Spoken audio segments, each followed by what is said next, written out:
happy Christmas. Happy Christmas. Happy Christmas to you. Nolly Connie Eve. Merry Christmas and glad to be here. Merry Christmas! Ho, ho, ho! Happy Christmas to you. Merry Christmas to you. I wish you a Merry Christmas. No Christmas jumper, though. It's a shame. Hat. I'm wearing mine. Didn't fit.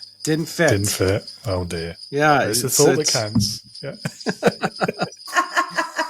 And now we're recording. Merry Christmas.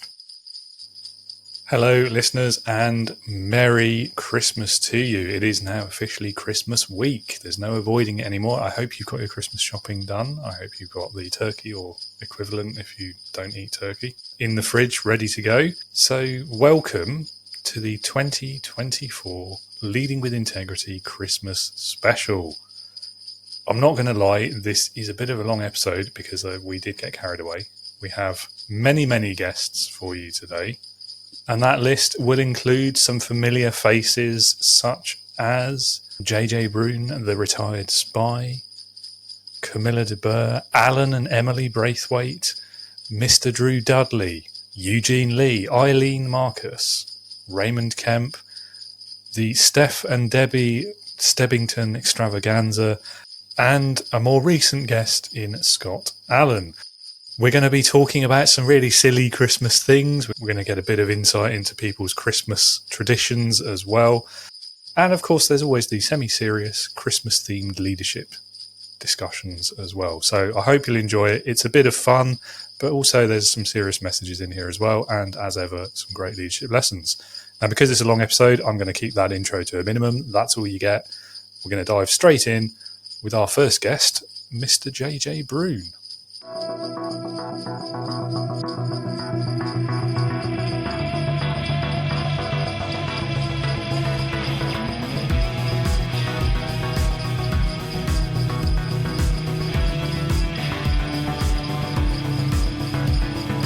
Welcome to the Leading with Integrity podcast. Leadership talk for the modern manager. With your host, David Hatch. JJ, welcome back to Leading with Integrity. It's lovely to see you again, and happy Christmas as well. Oh, happy Christmas to you, David. I'm going to dive straight in because these questions are such fun. I can't wait. So first one for you. And I feel like if anyone has a really interesting answer to this question, it's going to be the retired spy. So what is your best or worst office Christmas party story? Well, it would have to be, I was, context here, I was a training director for Personality Insights, or representing Personality Insights interests up in Canada. And we had an event in Atlanta, Georgia, that we did. Then we had staff meeting, and then Dr. Ohm said that while we're having a gathering, a Christmas party for the staff, would you like to come? And it's going to be a white elephant Christmas party. And I've never heard the term white elephant. I'm like, don't you have Christmas trees? Like, what's the deal with a white elephant? I'm like, I didn't understand. Then he explained to me that everyone brings a gift. You know, it can be something fancy or a $20 toy or a crappy gift. And then it's all wrapped. And then you take one of these gifts, as in there'll be a raffle, and who's first, who's second. And then, you know, if you have a nice one, people are allowed to steal it. They can either go with the box, a brand new box, big or small, or they can pick your gift. And then that means that you get to pick another gift. So he was explaining me the instructions, and I'm like, well, my temperament style, I want to win. I don't want to leave with something crappy. I want to leave with something good. And so when I was looking at all the gifts, it was my turn. And I saw one. It was a set of candles, a very beautiful set of candles, to which I said, wow, my wife is going to love this. So that's the one, as in it was heavy, you know, it's like perfect. And I had a beautiful set of candles. And because I was traveling from Atlanta back to Canada, I needed something small that fits in my luggage. So perfect, I've got it. And then it started. Dr. Ohm has 4 daughters. 3 of them were at the event with their significant other. Now, I had the candles. And the candles that I picked were actually selected by one of Dr. Rome's daughter. She is the nicest of the nicest of the nicest of the daughters, Elizabeth. Everybody loves Elizabeth. If you remember when on our event, I talked about the different personas. She is by far the poster child of the S persona, sweet, sensitive, shy. Everybody loves her, loves Elizabeth. But I took that gift from her. So I'm thinking, perfect. Now you can only lose the gift 2 times, as in if you lose it and then you go another round and then you get it back and then you lose it a second time, that's it. After, if you gain it back, you get to keep it. I wasn't aware of all the rules and the regulations, but I took something from a high S. So I'm a high D, dominant, direct, demanding, decisive, determined doer, and I stole something from the nicest, sweetest person there. And everybody turned on me because now I could see the other daughters talking to their significant others in regards to getting the candle and screwing JJ. And I'm like, what? And then the significant others, the guys, they're not going to go against their wives. So then they would steal mine. And then I say, okay. Then I would position myself again to regain the candles. And guess what? While the other daughter was talking to the other. So at the end, I was left with something crappy. And I'm like, there's strategies to this elephant or the white elephant that I was not made aware of because I was alone with 20 people and they were all conniving against me because I did something to Elizabeth. And I'm like, got it. The following year, I'm all prepared. I'm prepared for this. I want back in. So the following December, we're there, and it's the white elephant. Perfect. Now, I knew exactly what I want, but I then talked to the other instructors, as in we're trainers. So there was Guy Harris, there was Carl Smith, there was other trainers there. And I said to Guy, okay, here's the strategy. They're going to go and the girls are going to work together to get, and you can't do this and you can't do that. So we have to be very strategic and do a fake. You buy this because, oh, you're really interested in it, but you're not because you really want to go for the other prize. And at the end, there was a beautiful blanket. Mm-hmm. And I'm like, oh, that will pack easily. It's not heavy. I see where it is. Now I have to strategically move on this and to remember that if I lose once, twice, but I cannot be stole a third time. So I went for a football, knowing that somebody's going to steal the football because they all have kids and it's an NFL authentic football. And I know that I was going to get rid of it because at the end, I'm going to steal one of those blankets. And I knew exactly who had the blanket. So I would make sure that I would lose once. Oh, be very disappointed. Lose a second time. Oh, I can't believe I lost a second time. And then bang, win for the blanket. That strategy worked so well that on the third Christmas party, I did the same strategy. And I've been winning ever since. So nice. I never experienced a white elephant.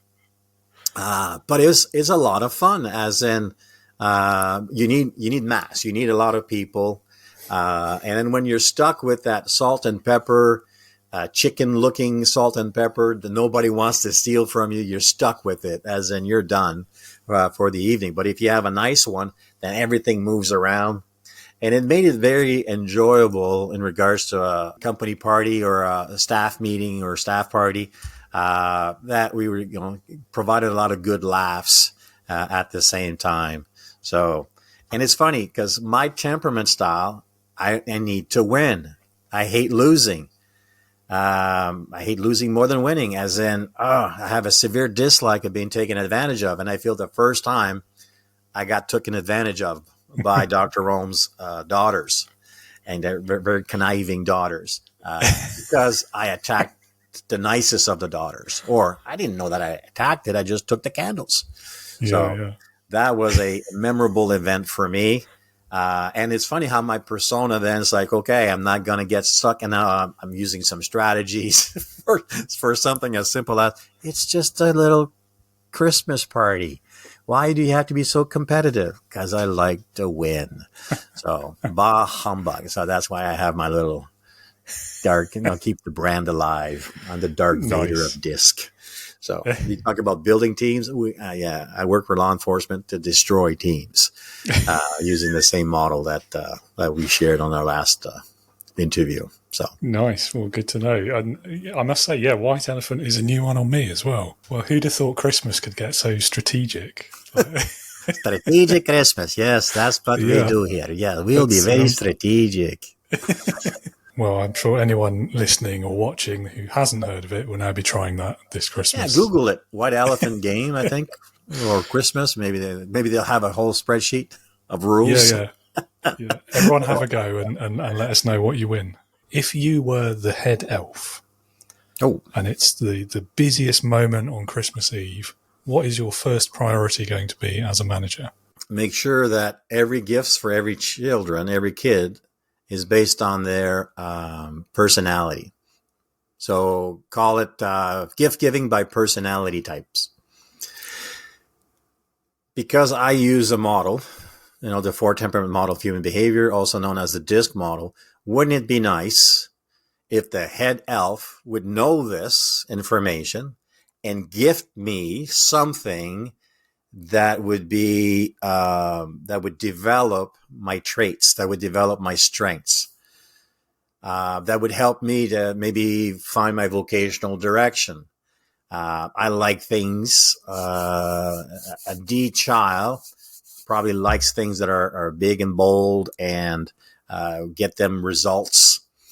An I child likes something that's magical, fun, interactive.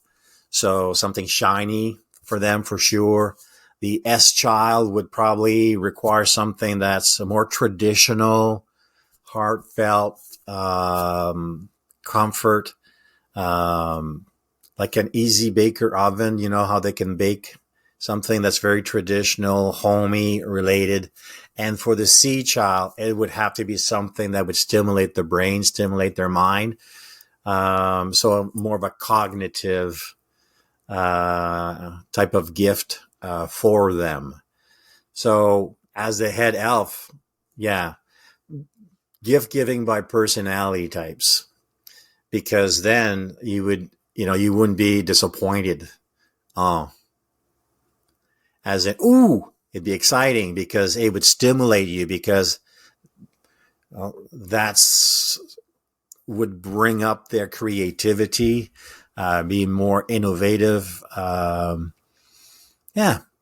think that would be kind of cool. I remember growing up as a child, you would receive gifts. Whoopee.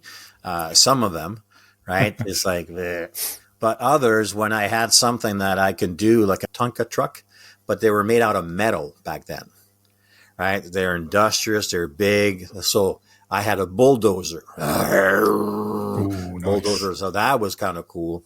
And my brother, he had a grater. So the grater is a longer nose. So you had to be so I played with both of those. But the bulldozer is bigger. The bulldozer can crush her. So that was kind of cool to have. But then you would get other Christmases. You get pajamas. Yeah. Very practical mom.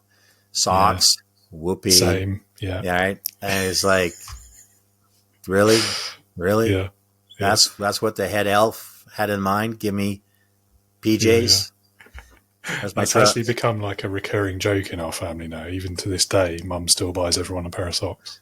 Really? See, Dad would buy quality gloves. Ooh. Real leather. I still have them. Nice. Like Mom would try to, because Dad passed away a few years ago. Mom sometimes would do this, buy you a glove and a scarf, and They were nice, but they were the cheaper ones because they were not real leather.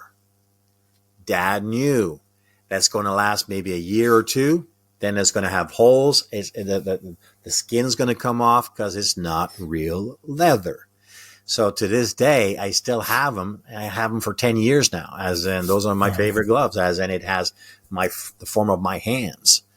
So, little things like that. There's quality, there's excellence, there's value, speaks to me. But if you don't, then it's like, okay, you may, what's the term? Regifting? Yes. Yeah. I'm harder to buy for. Yeah. I've been told I am as well. I don't know why. Yeah, I'm usually happy with most. I say that. It's not true. Well, you see, if you're going to buy something, it's really based on your personality. You have preferences. And, if they're going to give you a pen, they give you a pen. It's like, whoopee. But if they give you a pen, but it's a Mont Blanc pen, it's different. And it should not matter, as in based on the D, I, S, and C persona that we have. But we do have preferences. It's there. And then when you know their preferences, you can give by personality style. My wife is very strong in the S, the C, and the I quadrant.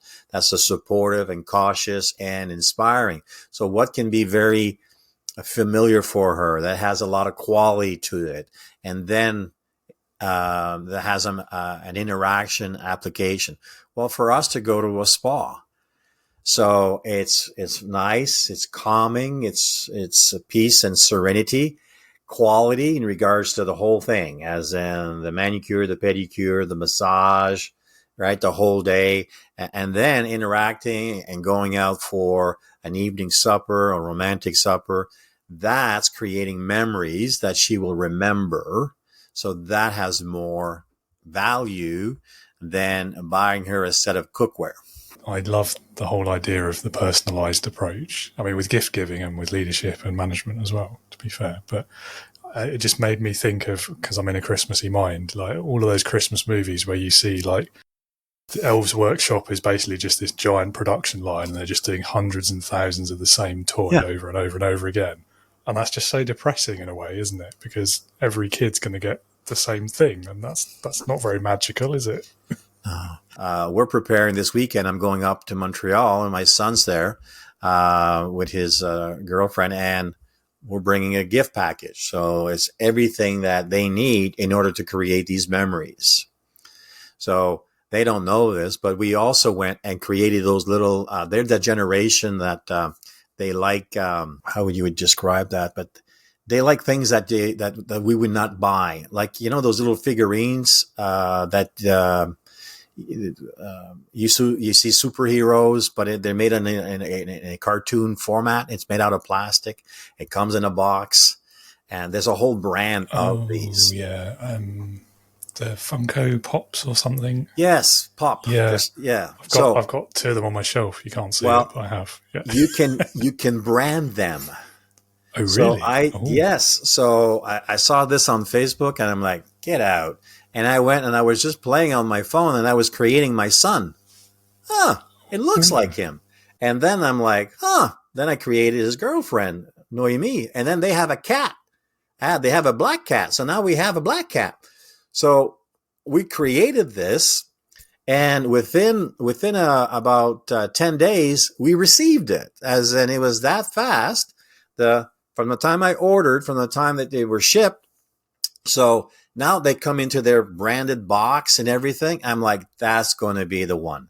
They're going to look at that and they'll remember that Christmas. Now, everything else is more geared towards, they love cooking. They love hosting and getting people. So they have a variety of spices and I'm bringing, we have an organic farm that we purchased from that they would not, because of how expensive more the organic food.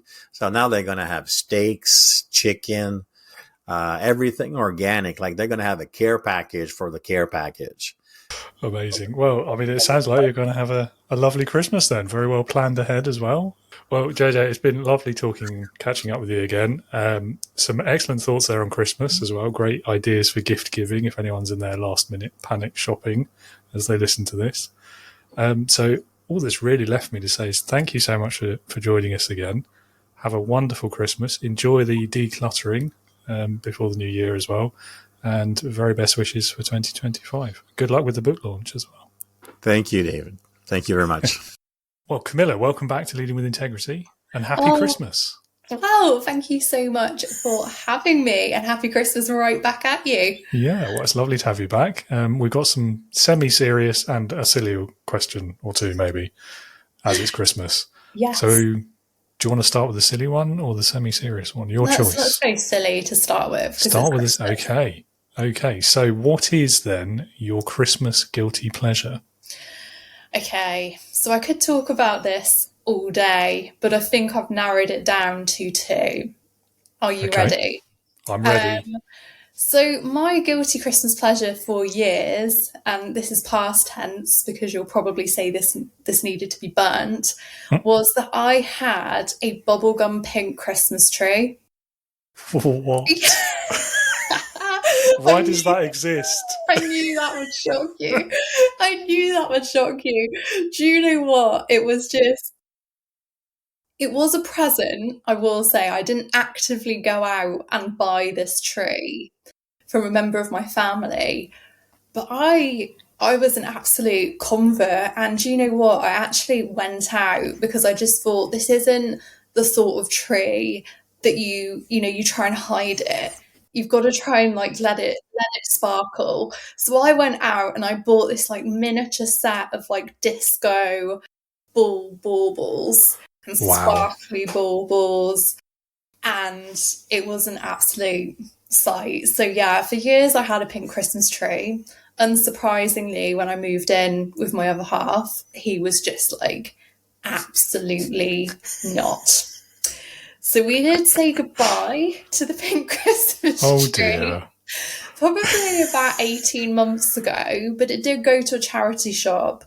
So sometimes when I look at our Christmas tree now, I just have this little dream when I look off into the sort of distance of I really, really hope that someone else is enjoying their bubblegum pink Christmas tree just as much as I did.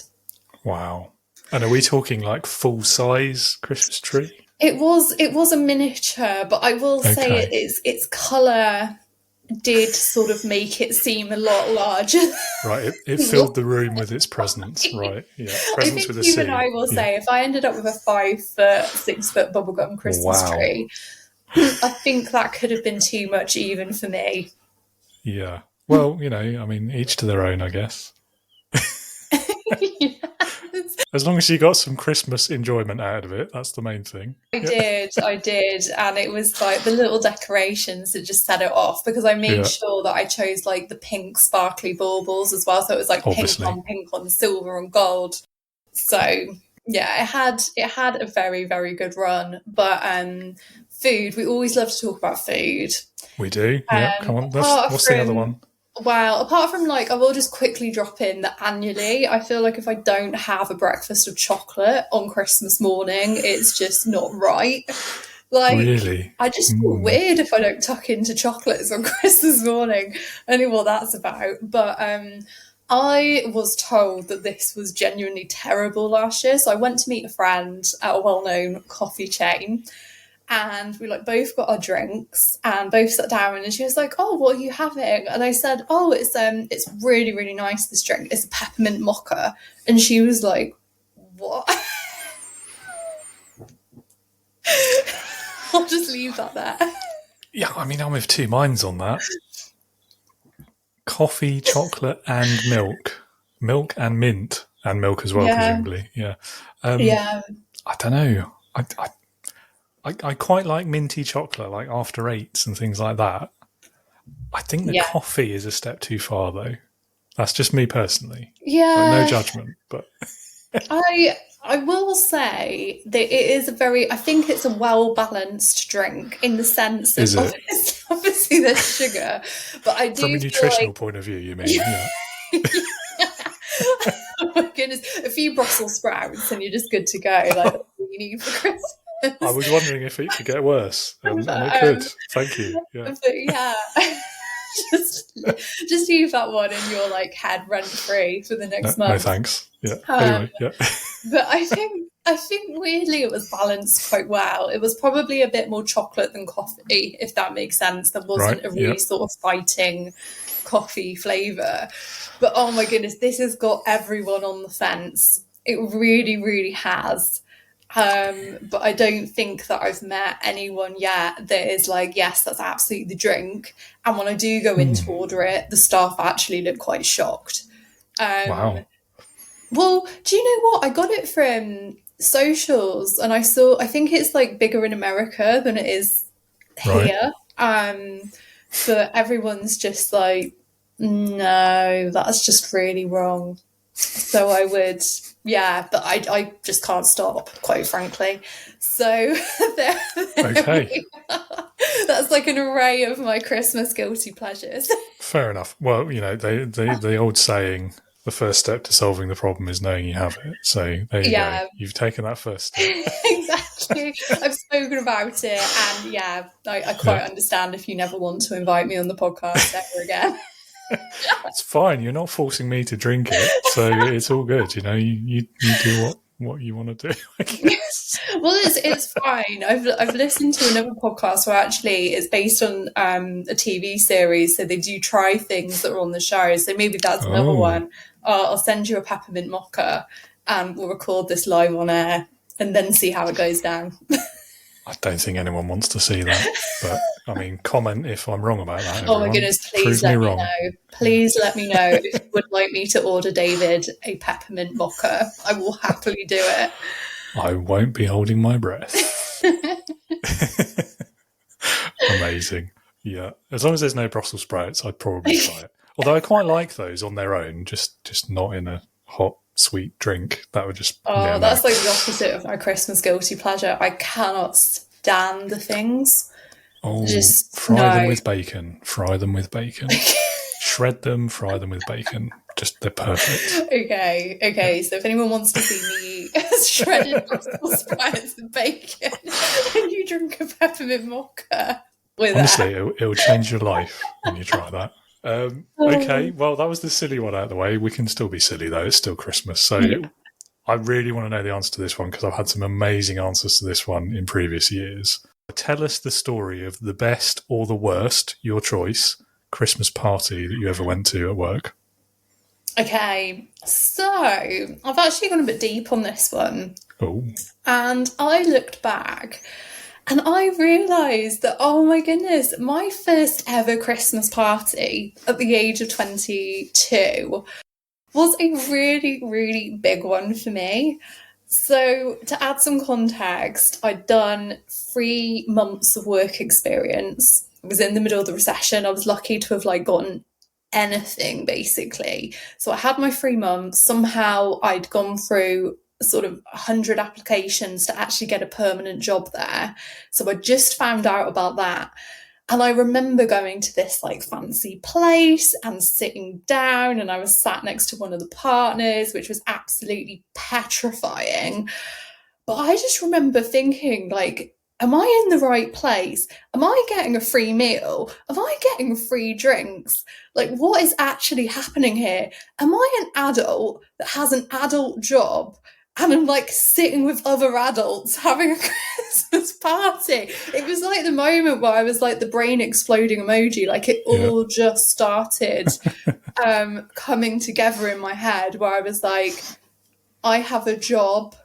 Oh my goodness. And it was just, there was something so nice about that. I think it would have been such a struggle to even get a job, to even get a work experience. It was something that I'd wanted so, so badly. And it was that moment where I just thought, oh my goodness, I've finally done it. Wow. There you go. Christmas miracle. Yeah. Yeah. Yeah. I mean, it was a tough few years.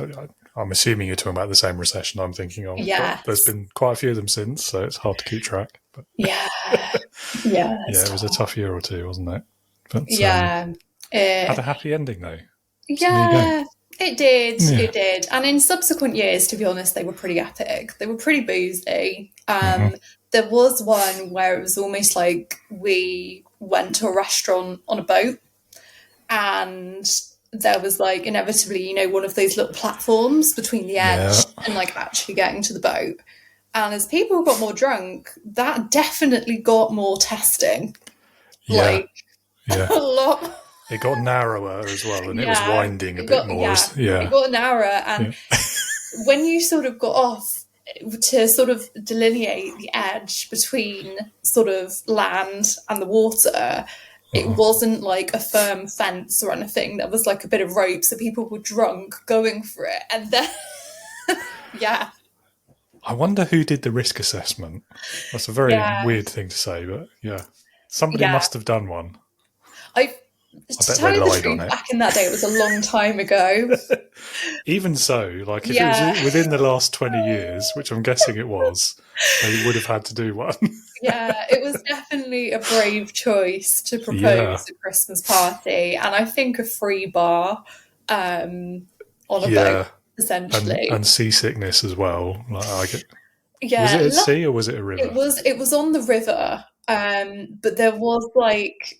There was the occasional swaying, like it definitely wasn't a still experience. So it was quite interesting. It's not a good combination, that is it?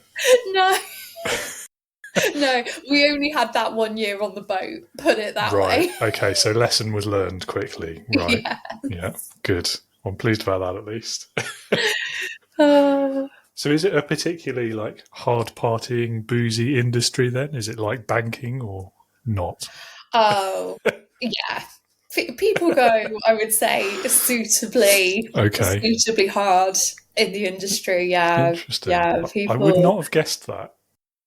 Really? No. No. I think especially sort of maybe, quite male-dominated industry at times. Although I'd say our office was pretty balanced for the most part, but it's also that thing, do you know what, in the industry, as probably so many other industries, Christmas is just a crazy time of year. I remember I had a colleague when I was at a junior level, and he was sort of at associate level, and he was usually just so calm, so laid back, so unflappable.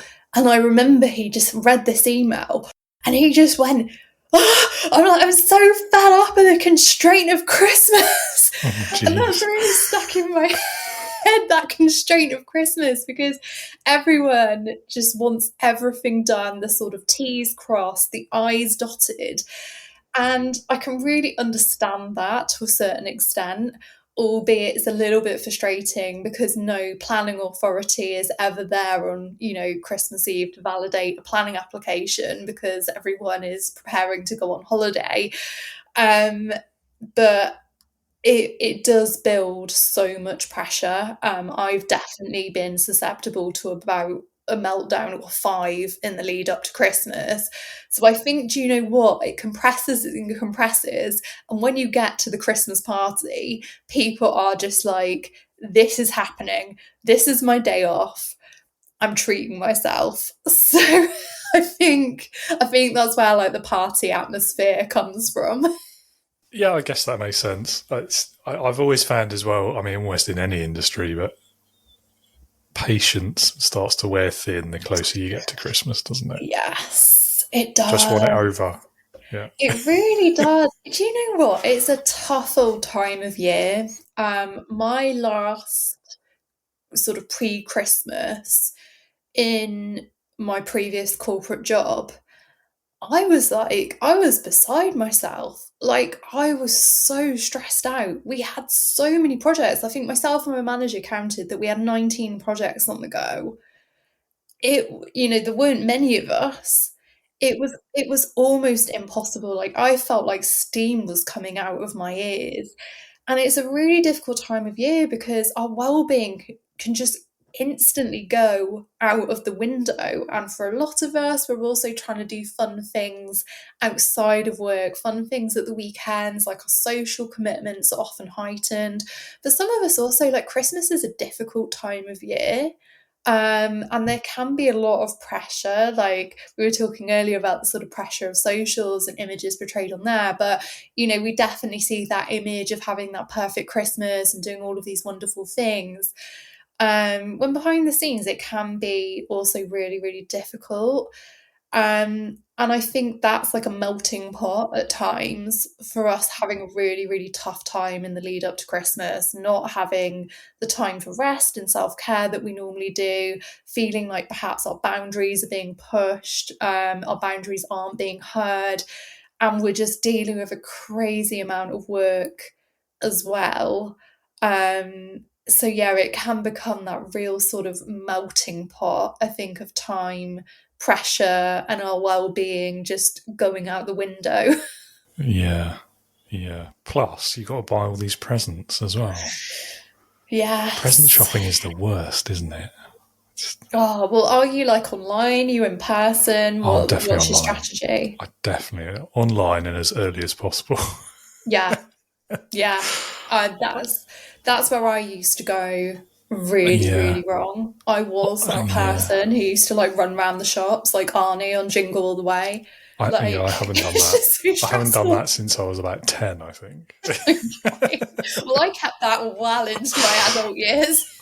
So for anyone that's doing the same, I feel you. It's stressful. Try and get online. Yeah, maybe it's just me. I've never got, like, people have this whole romantic image of the Christmas shopping, don't they, in the high street and the decor. I've never got that.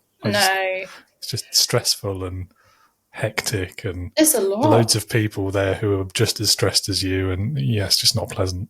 Yeah, and then you do get to somewhere and you're like, this is the shop, this is what I'm going to buy, and then it's out of stock or they don't have the size, and you're just like, oh no. Like, so I would just pick the next thing on the shelf. Like, that's it. No, I've come here. If they haven't got it right, that one will do. Bye. Yeah. More vitamins, they're having them. Yeah, it's fine. Yeah. Wrong colour, wrong side, don't care. That's the shop. Goodness. That's I tell you what, I would be well into like you documenting a shopping trip. Where, that's my approach to shopping generally, actually. Yeah. Not just Christmas, anyway. That's assuming I couldn't find it online, of course, before I even set foot in a shop. Yeah. That's absolute last resort. Yeah. Yeah. Apart from, regifting or using something I already own. So on the subject then of trying to reduce stress at this time of year, if you were the head elf on Christmas Eve, about lunchtime, let's say, what would be your first priority as a leader or manager? Oh, so do you know what? This one's got a lot of answers, I think. But if we're thinking that it's Christmas Eve, we're going to be wanting to make sure that we just understand our deadlines. And you know what? That may sound ridiculous because we're like, it's Christmas tomorrow, it's Christmas Eve. But I'm not going to use the swear word. We all know that phrase about assumption and it leading to mess ups. And it's really good to just check in and just go, actually, these are the deadlines because Santa may be going to other countries first and then going to other ones later. The reindeer may need a little rest. Other things could be going on. There could be an emergency where they run out of wrapping paper, the sleigh breaks down. So it's really good to just check in and go, this is what we're working to. This is what we want to achieve.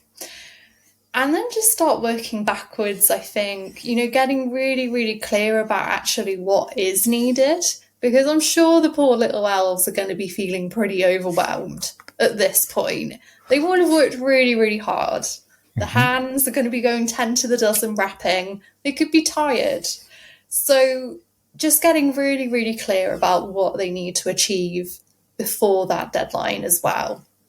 And I think also as head elf, when you are going through that period of things just being incredibly busy, just checking in a couple of ways. So I think, first of all, logistically, I'd really hope that the head elf wasn't just having a weekly team meeting, and hopefully it was all going to come together.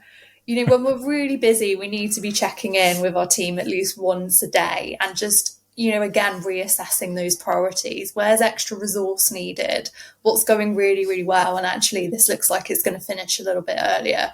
Maybe the little bows have gone a bit quicker this year. That team was absolutely smashing it, so they can help with the wrapping. But also just checking in and going, are you okay? How are you feeling? What support could you need from me, from your team? And just keeping the elves motivated, saying thank you, because this is an absolutely massive job. And sometimes just a little thank you and recognising everyone's efforts can go a long way.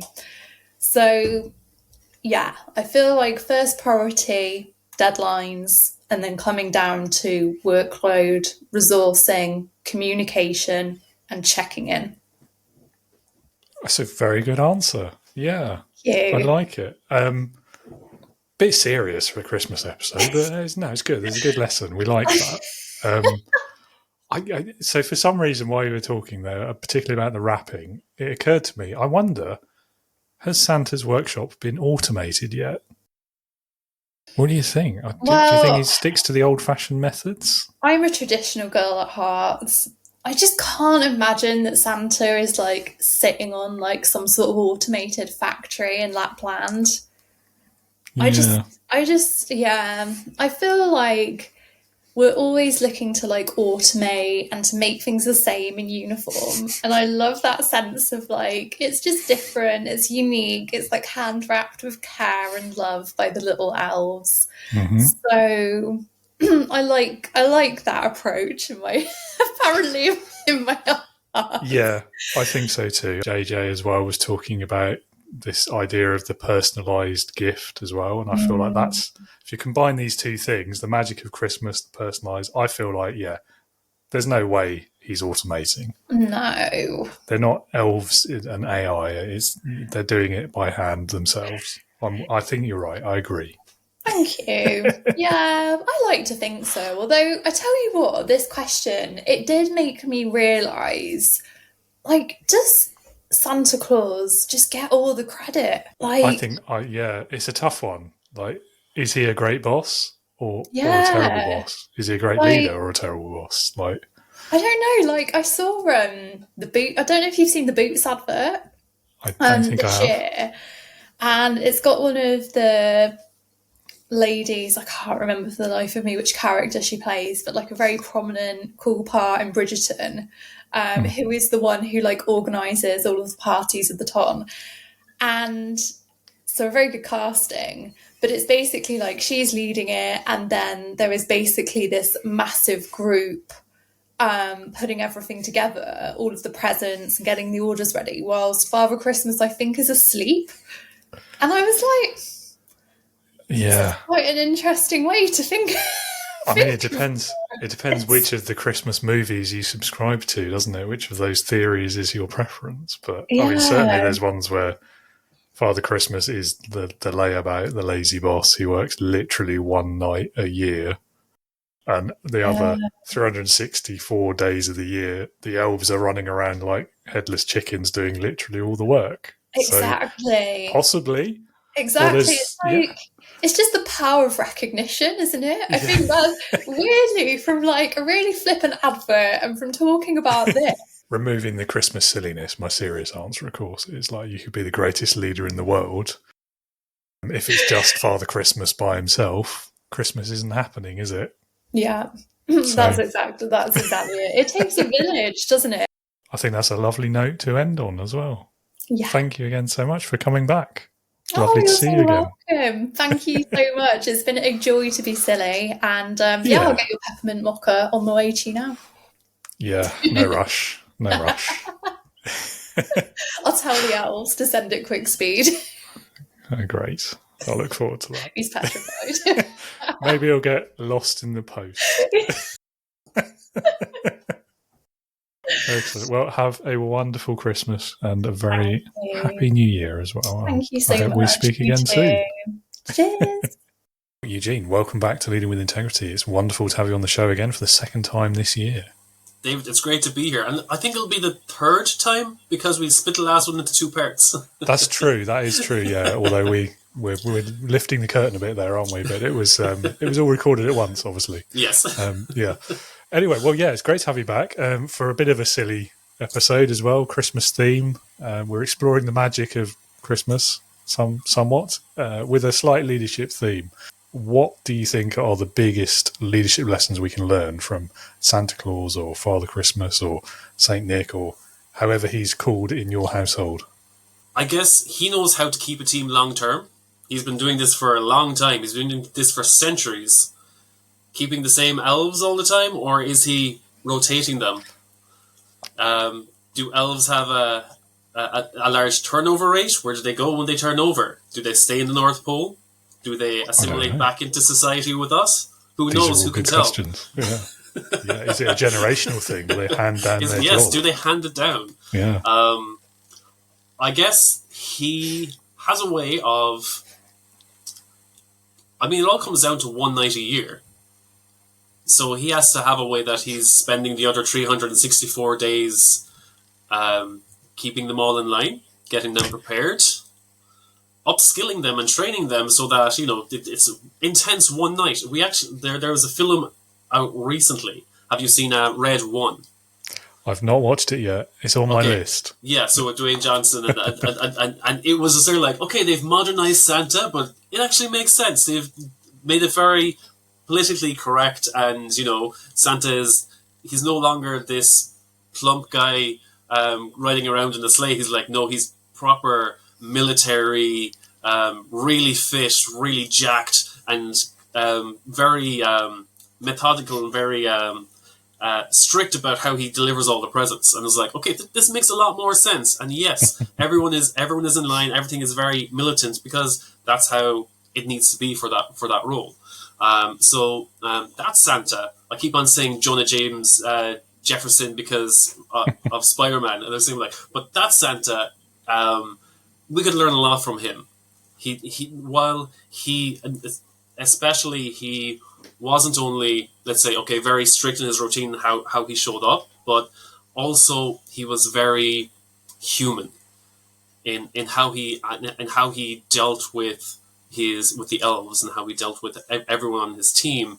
He when they lose faith in what they are doing, he grounds them and says, "This is why. This is the vision of Christmas."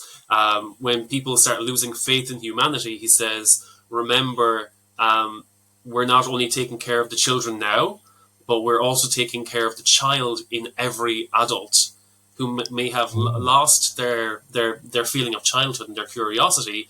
We need to remind them that the child is still living within them." And that was something that a message that a lot of people take home, that it wasn't too Disney-esque. It was, okay, we can easily lose faith in humanity for all the bad things that happen, and I think their message was we should anyone who's on the naughty list should be getting the coal or should be getting rocks. They should not be getting presents at Christmas. Where he's reminding, look, everyone has a bit of good and bad, but if we only look at the bad, nothing's going to improve. We have to look at the good in people, and that's how we move forward. So if you haven't seen Red 1, check that out. Great watch. It's actually really, Chris Evans and Dwayne Johnson were absolutely brilliant in it. But there's a lot of lessons we can learn from that Santa. I like it. Yeah, I mean, that's not really just a leadership lesson, is it? You've given us a life lesson there, I think. But that's what leadership is all about, It's not just about work in the organisation. It's about leading people in life. It's a fair point. I love the inner child piece as well. I think there's way too many workplaces that are far too serious. I think we could all benefit from that. There's so much lost when everything becomes too routine and there's no room for curiosity or creativity. If there's no curiosity or creativity, how are you going to grow? And when people knock that childlike element out of them, they're like, no, you have to stick with, everything has to be, follow everything in chronological order, you're following this routine set of tasks, and then they're wondering why are we so stagnant? Well, if you're not allowing for the curiosity to think outside the box or creativity, then you're just going to stay inside the box. Absolutely, yeah, and I think there's the role of fun in the workplace as well. I think is very key to all of that, but also to the human part of it as well, because nobody wants to just even if it's just 9 to 5, that's still the majority of your life, isn't it? And if you're not allowed to have fun at work, yeah, and I think another big element of that. I mean, that's like 30% of your day, or 30% of your year you're working, and they bring it all down to, let's say, the Christmas party, and they have people making paper airplanes and doing paper throwing contests and all this, and they just have it as a one time a year that everyone gets creative. They're like, let's get creative for 2 hours, and that's your creativity done for the year. Get back to work. Yeah, that's it. Stop now. Turn it off. Yes, stop now. No, that's too much fun. That's too. What film? It was You've in. Used your fun quota for the whole year. Rock. I think it was Rock the Boat. It was a British film back in the. Was it 1960s? They were basing it on the pirate radio, and there was one scene with the Christmas party, and he opens a Christmas cracker, and next thing he was like, "Well, that was enough fun for today," and the whole family just sitting there being like, "Okay." Very tense, yeah. He's like, that was enough fun for today. But that's how they make it feel. It's like, okay, we did a Christmas party. That's your fun for the year. Now get back to work. Rather than fostering that creativity and curiosity and team building throughout the year. Where's that like diverse team dynamics throughout the year? Why do we have to wait until once a year for that to be fostered? No, absolutely. And that's a recurring theme whenever we do a Christmas episode, actually. Yeah. So I'm not the only one thinking about this. This is something that's in a lot of people's minds. Yeah, I think so. I mean, I guess it's a question of balance, isn't it? Because I do think there is value as well in having that sort of the end of year let off steam. But I don't think that should be the only thing. Maybe I'm being greedy. If you were the head elf then, and let's say it's lunchtime on Christmas Eve, at that moment of the year, what would be your first priority as a leader? We're on Christmas Eve, and there's about 12 hours to go. Mm-hmm. Well, you have your checklist to make sure everyone is in line. Okay, once everyone knows what's expected of them and what they expect of each other, I think that's a big thing for me lately, has been that miscommunication and misalignment of people, because they like to take a back seat, or they like to maybe ride shotgun and be like, okay, you know what, someone else in the driver's seat and I'll just ride along. And it's like, no, what's expected of you? What do you expect of others?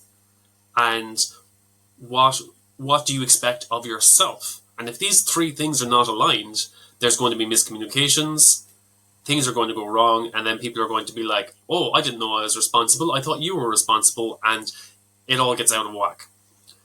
So that will be the thing. It will be like, okay, look, we've spent the last 364 days getting ready, understanding what's expected of you. What do you expect of your team? What do you expect of your leader? What do we expect to happen on this main event on Christmas night? So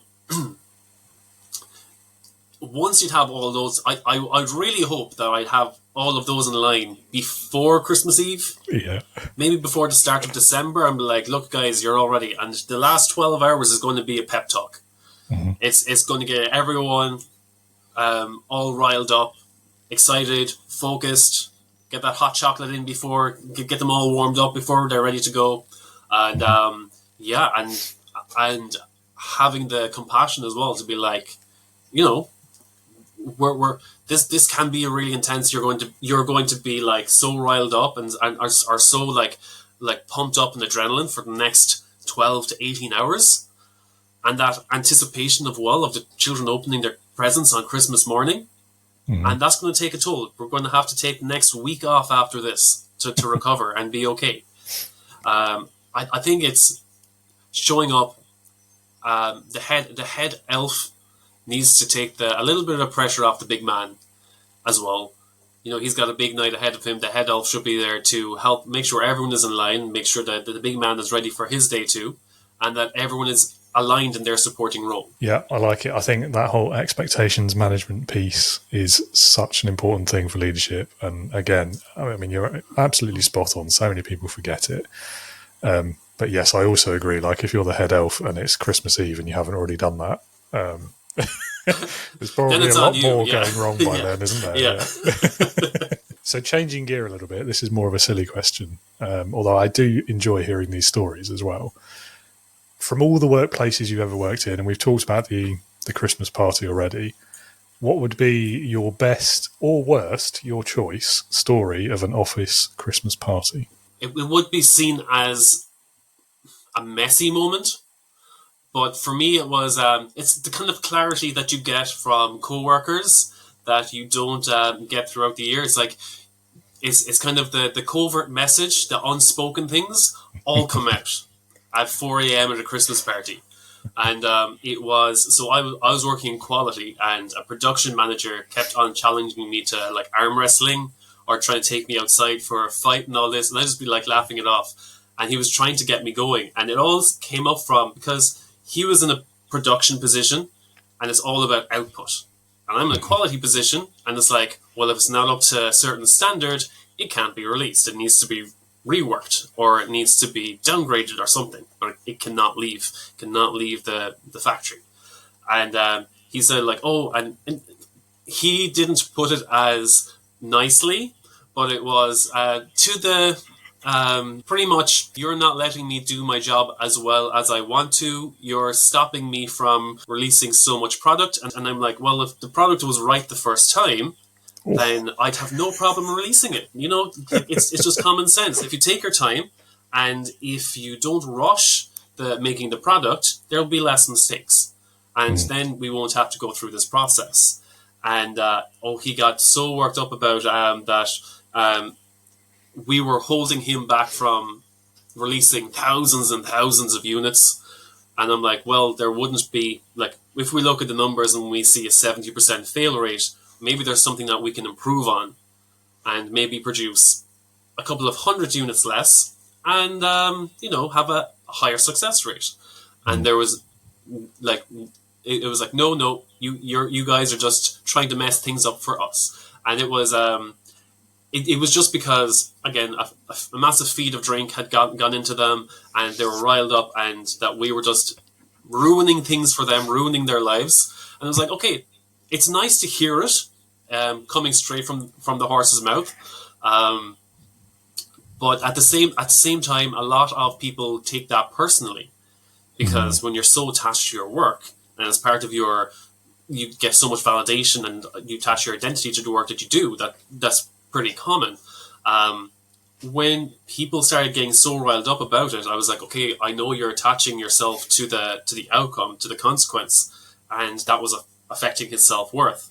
But I think I was grounded enough to be like, okay, I see where you're coming from, but you're not attacking me personally, you're attacking my department, and that you feel that we're holding you back. But whether I try to offer a solution now, it's not the right time. He just needs to blow off some steam. Yeah. So I was like, hey, if you want to go outside, great, let's go outside. Well, of course I did not follow him out, but I think he just needed a bit of fresh air. But it's when there's only one outlet per year for people to blow off that steam, that's when Christmas parties get messy. It's if people had a more regular, more let's say, time to build between different departments and actually talk to each other outside of work, have more social events without it feeling like the company is being like, oh, we're throwing a pizza party and that's your bonus for the year. No, it's be like, no, we should see each other outside of work. Yes, we need to see each other outside of the work environment, make it 3 or 4 times a year, so that the Christmas party isn't seen as such a big deal, that this is the only time that you can drink on the boss's dime, like, everyone just goes hell for leather. And maybe that was an Irish or a British drinking culture thing as well that goes on top of that there's, people go all out for one day or for one night. And that's when things get messy. That's when the truth starts spilling out. There's always natural tensions in a business, aren't there? I think, between production or delivery and quality is always a big one. Sales and delivery is another one I find.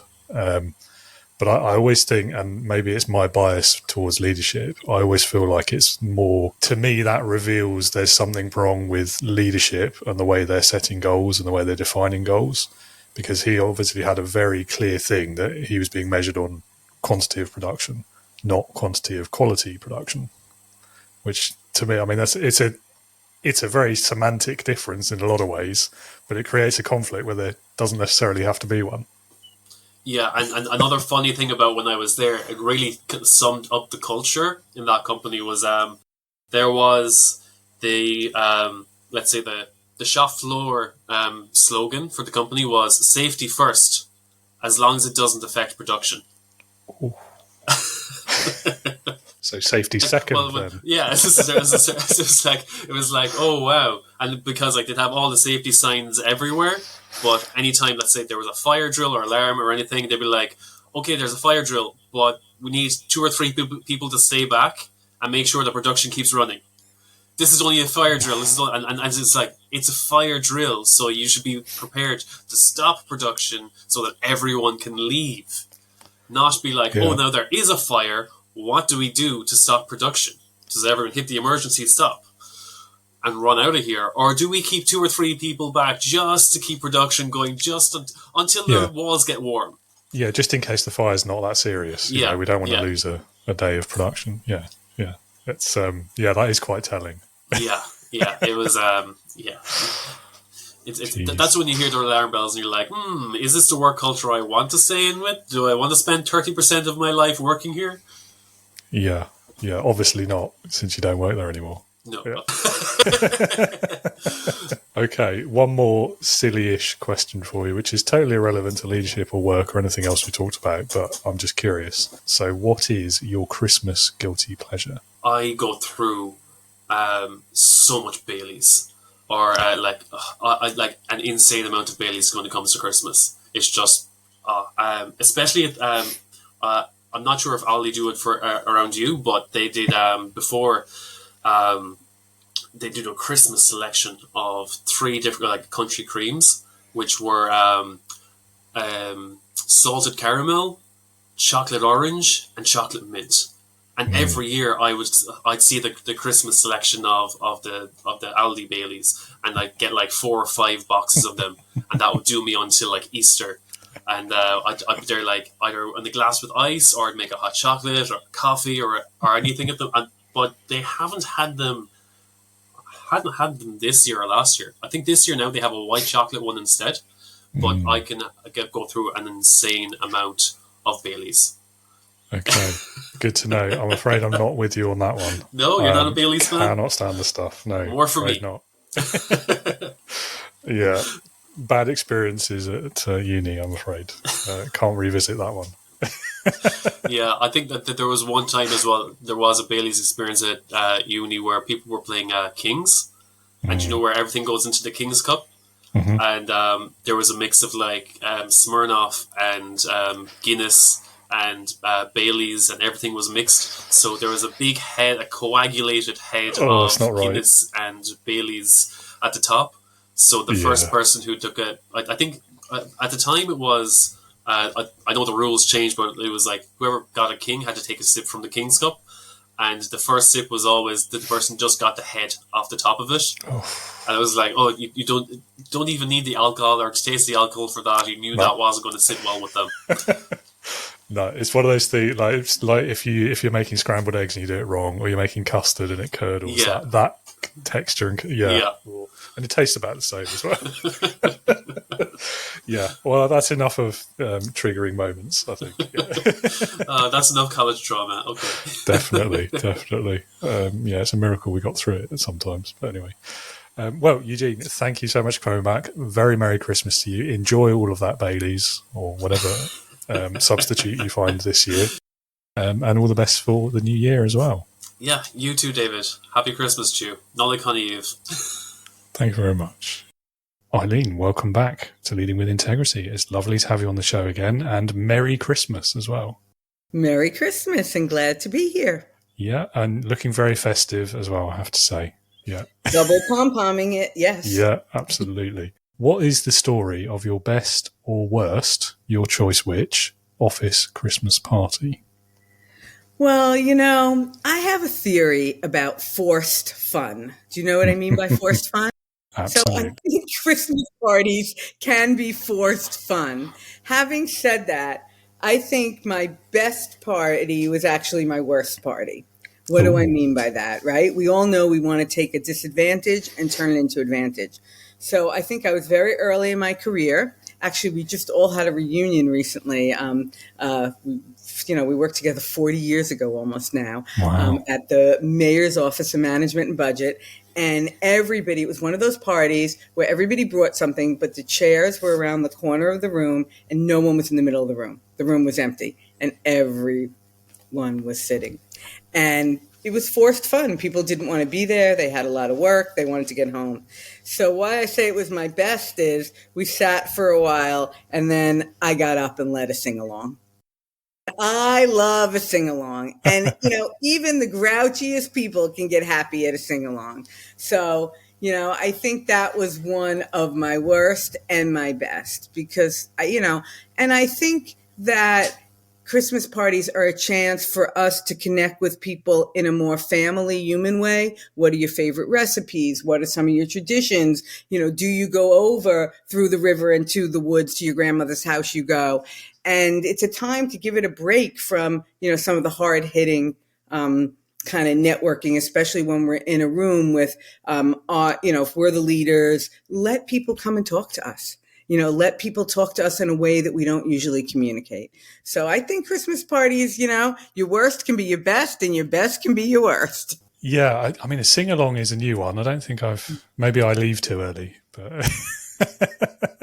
It was bad. I mean, it was like one of those bad movies where people were sitting there. I don't have a cup, around the corner of the room, nobody in the middle. The food table was festive. It was in an old drab office building, everything that could go wrong.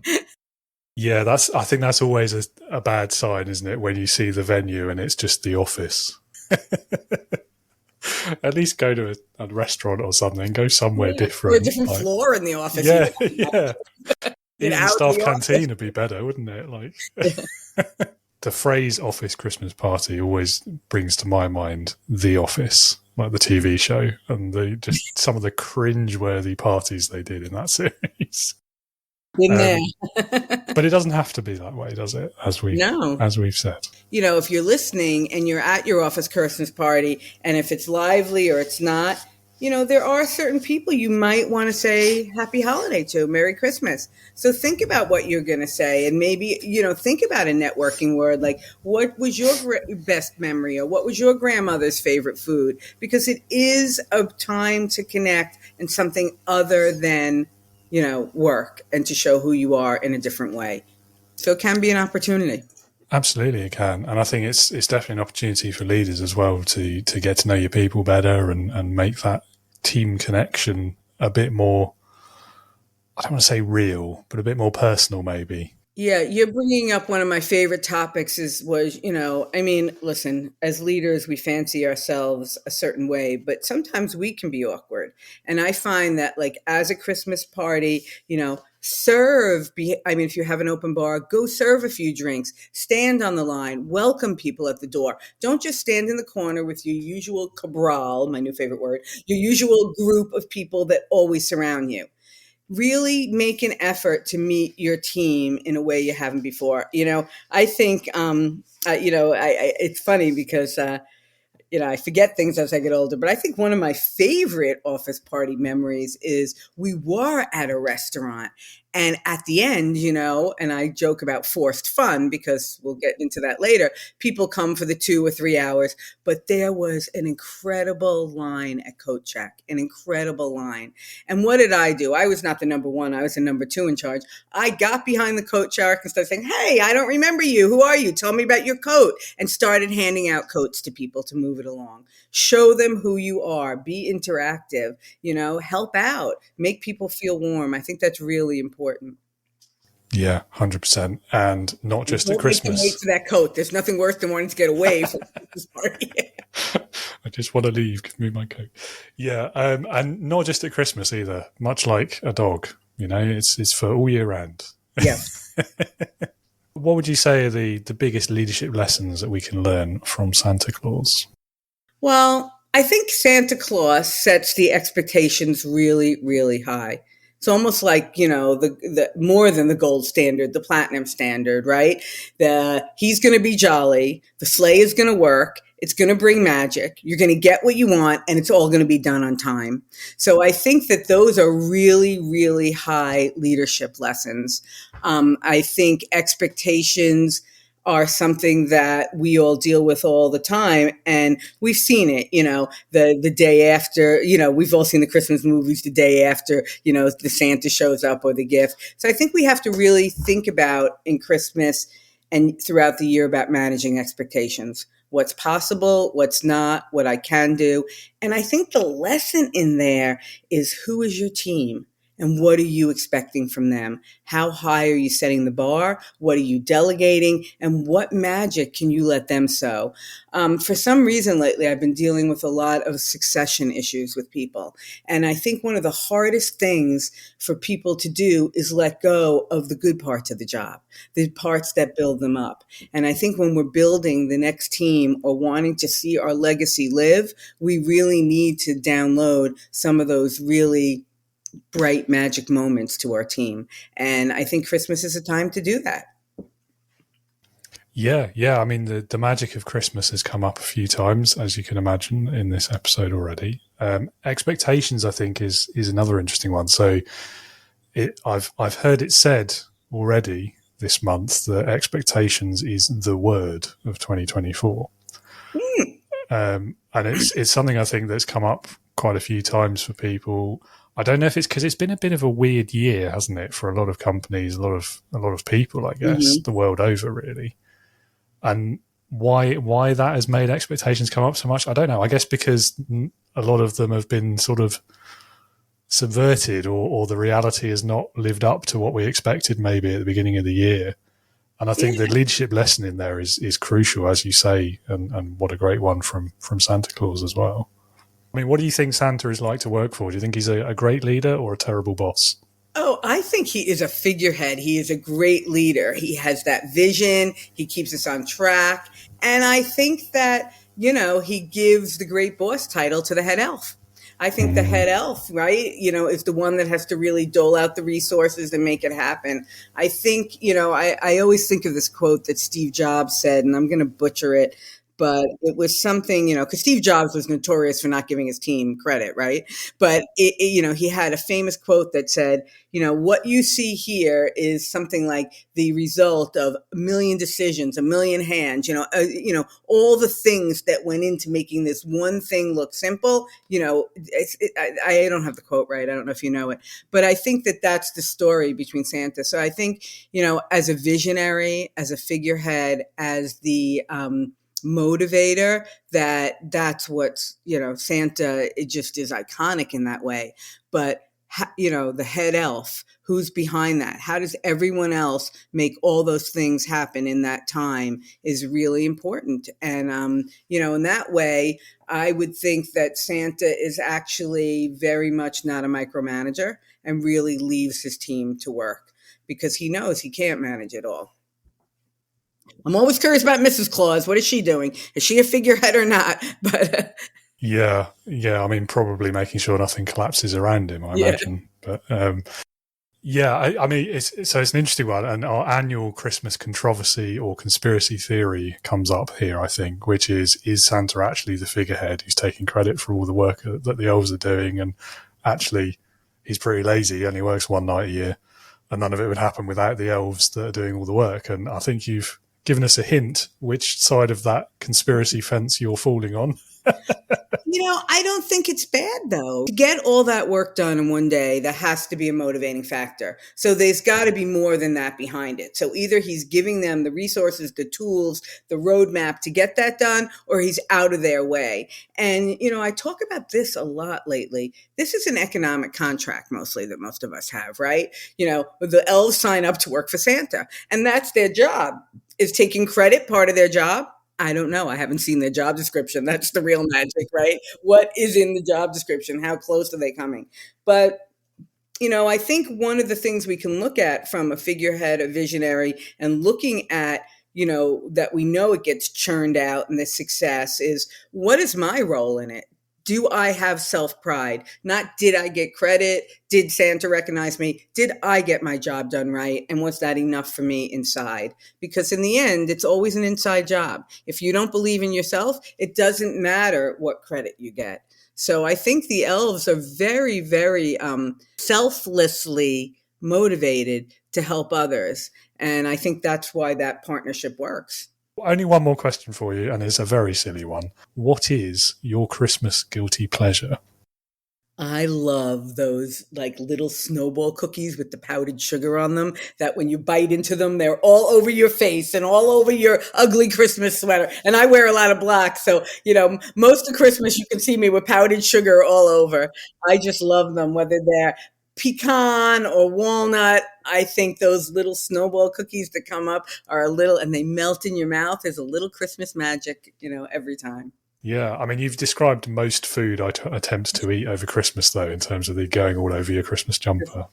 But, my staff used to say, this is very embarrassing, but it's a true fact. My staff used to say, if especially when we worked in paper, if there's not a stain or a drip on the paper, we know she didn't read it. If there's not a piece not because I was messy, I just like messy food. To trade embarrassing stories with you, as an adult, I've been given a bib for Christmas on more than 1 year. That's how notorious I am in our family for spilling food on myself. Me too. Some things never change. And, and that's the biggest lesson of all, right? Accept who you are and the world will open up for you. And that's a great Christmas lesson. Definitely. And I think it's a sign you're enjoying the food as well, because you're so excited to get it in there that it doesn't all make it. Yeah. That's how I live with it anyway. Well, Eileen, thank you so much for coming back again. It's been great talking to you again, and have a very Merry Christmas and all the best wishes for 2025 as well. Thank you. You too, David. Thank you. Alan and Emily, welcome back to Leading with Integrity for your second Christmas special as well. Third time ever on the podcast. We must like you. Thanks for having us. Love it. Feel privileged. Yeah, so having done a Christmas special with me before, you've already had a couple of the best questions, so I've had to come up with new ones. Is that AI generated? No, of course not. No, I do it all by myself, mostly.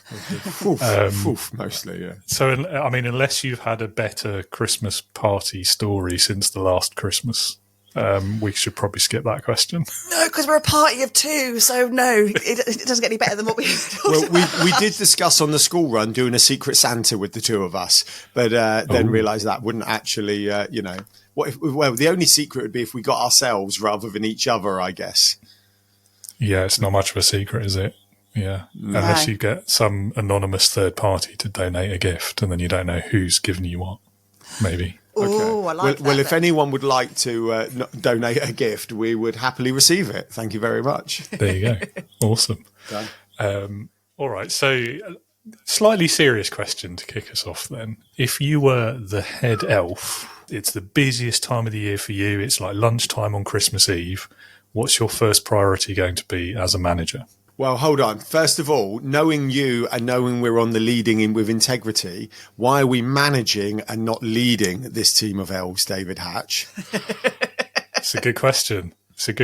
I mean, I guess that comes from a lot of the Christmas films I've seen where it feels very production liney. Do you know what I mean? Yeah. But don't those films also imply that the elves kind of like that process kind of driven environment? That's why when you look at Santa Claus the movie, they definitely more. Well, that's the point. Like Dudley Moore escaped it because he was the only elf who didn't that process. In that film as well, Dudley Moore completely realised he was wrong. Yeah, he did realise he was wrong. Is it right? So no.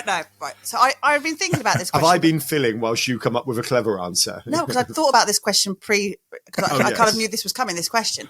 And I kind of think it comes down, it's not the day of, because if you're worrying about the day of, it's too late, right? It's about building the culture and values of the team before the big hurrah. Is this the David Hatch answer to this question? Well, we have to be a bit businessy in this, that's right? true. So it's like, it's not about on that day, because if you're stressing on the day and people aren't doing what they're meant to be and they're all going on for extended lunch breaks and they're not pulling their weight, then that's a problem. Then you should be thinking about it for the 364 days in the lead up to the big hurrah. Arguably, if it's Christmas Eve, they should be having an extended lunch break because it's all been done. It's all done. Yes. Yeah.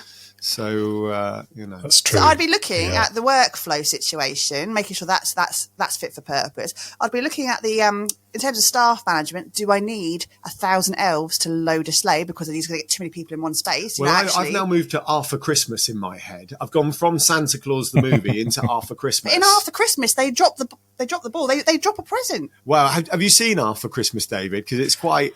I've seen parts of it. I've not seen it back all the way through. Right, so it's aimed at young people, young children. Alan, but hello, but really, we've not discussed Arthur Christmas with the kids yet. But really, there's some learnings in there, right? So Steve, the eldest son, has come in to take over from his dad, who's Father Christmas, and he's very process-driven manager, and they have an accepted delivery rate of 99.9%. And basically, plot spoiler. One present fell off the conveyor belt, and Steve goes, "That's okay. We achieved our benchmark 99.9%." And Arthur, who's the younger son, says, "No, that's not acceptable. It needs to be 100%. This is Christmas." So then goes on an adventure to deliver that one present. But then there's the whole kind of what is acceptable kind of adult theme behind it. So I think you would like it from a leadership perspective. So many lessons to be learned. Yeah. Is that the one? Did Hugh Laurie do one of the voices in that one? Yes. Or have I imagined that? And right, Jim I think I've seen probably half of it, I think. Yeah. Oh, it's worth doing. I think that's a good Christmas film. From what I've seen of it, it is. I don't know about the 100% though. I feel like there's all these sayings around that, aren't there? Like perfect's the enemy of the good and all of that sort of. If you were the child and didn't get a present on Christmas Eve, sorry, Emily. It's a given. Yeah, no, true, and I'm all for putting the customer first as well, but also from a management point of view, like if you insist on 100% quality or success or delivery, like it's not. Sorry, is this the Managing with Integrity podcast? Has this just changed? The Grinch. Yeah, we're about leadership. Leadership's about inspiration and motivation and delivering, and that's striving for 100%. Yeah, but the leadership part of that is striving for an unattainable goal helps nobody. It damages your culture. It demoralises. Who says it's people. unobtainable? Only the naysayer. Arnold Schwarzenegger says, "Of course, it's achievable." You can always aim for it, but realistically.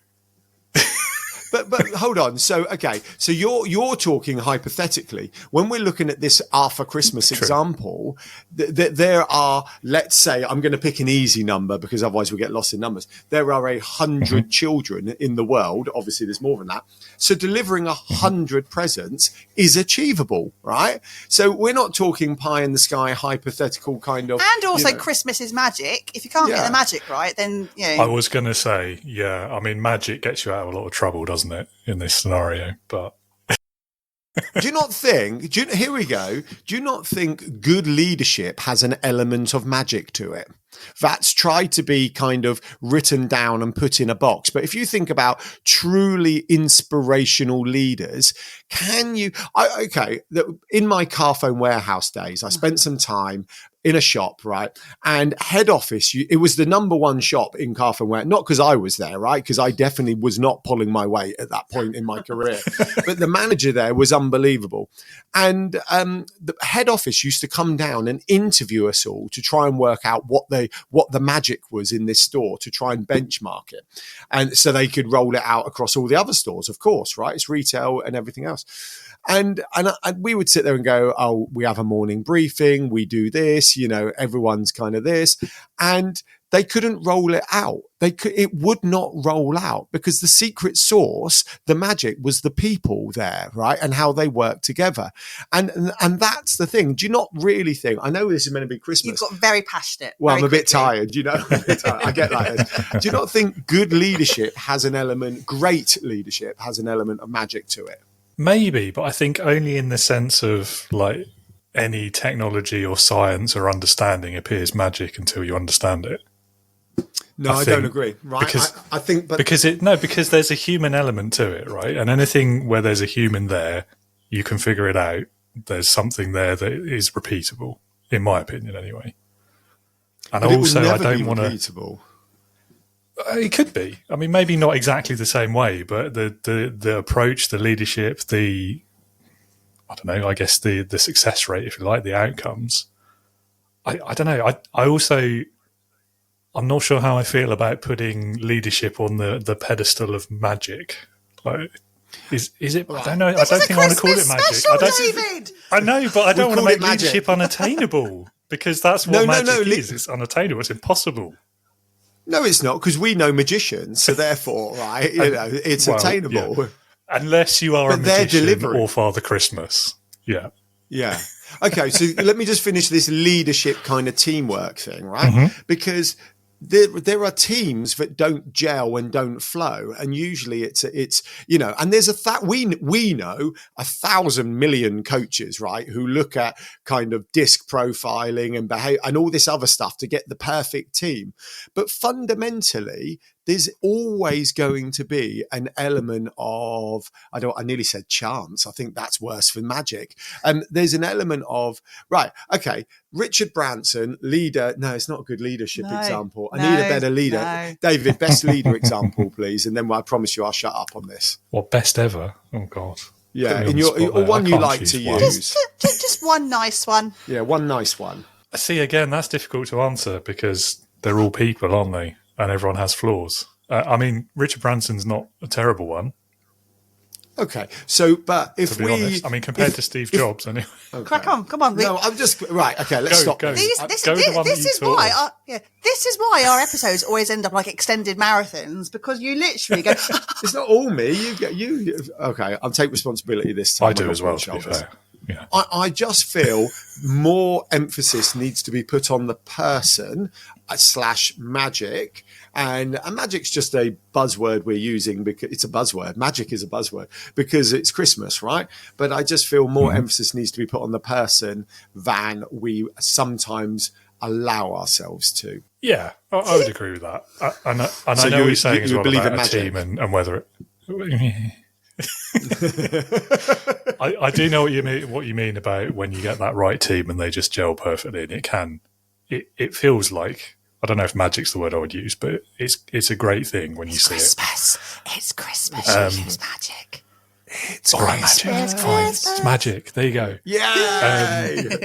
And yeah, I mean, we've all worked in a team where we still look back at it, I think, and we feel like that would never be replicated. That experience was a one-off. I don't know how much of that is down to the leaders. Again, I'm going against my own narrative because, again, looking back, like I don't think they had any intention of creating a team that was that good. I think it just happened by accident. They made a couple of good hires and a couple of others by chance, and it just worked. Well, so therefore magic, but Maybe. ultimately, Maybe. yeah. No, I You're talking I me round. absolutely agree. You're talking me round. I feel, going back to the leadership element of that magic, that chance, I still think they need to do an element of orchestrating. So, if we conducting, sorry, is the word I meant to use because I was thinking of an orchestra. Right. Because in an Nice, orchestra, you still need the timpani to be on form, the string section on form, and woodwind. I used to be in an orchestra. Yeah. I never used to look at the conduct. To be And fair, though, we Alan. all know that an orchestra is, the conductor really is just there for show. Yeah. But I imagine a great conductor would still make a difference, Right. Anyway, sorry. We're still on the first question. Yeah, maybe it's because it's Christmas, but Mr. Bean just popped into my head there, and I feel like the conductor definitely makes a difference from that episode alone. I don't know that in there. episode. No, I don't know that. I'm sure it's one of the Off I go. Christmas episodes because he's out doing his Christmas shopping and there's a Salvation Army band.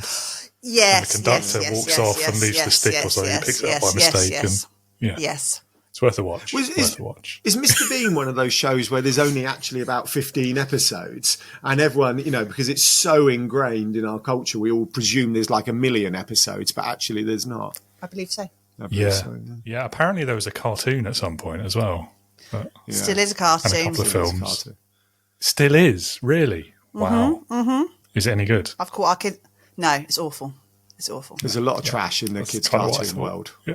We talked about Secret Santa already. Have you ever actually done it in past jobs? And if so, what was the funniest or weirdest gift you ever got in a Secret Santa? I can't actually, Alan. You cannot do your one. It's so, just no. I'm not going to say what it was. I'm not going to say. So I have a story. Look, long story short, I don't know if I should say this in public, but I feel like if I say it in public, I'm not going to say what it was because I really can't because it's not appropriate. How to get cancelled.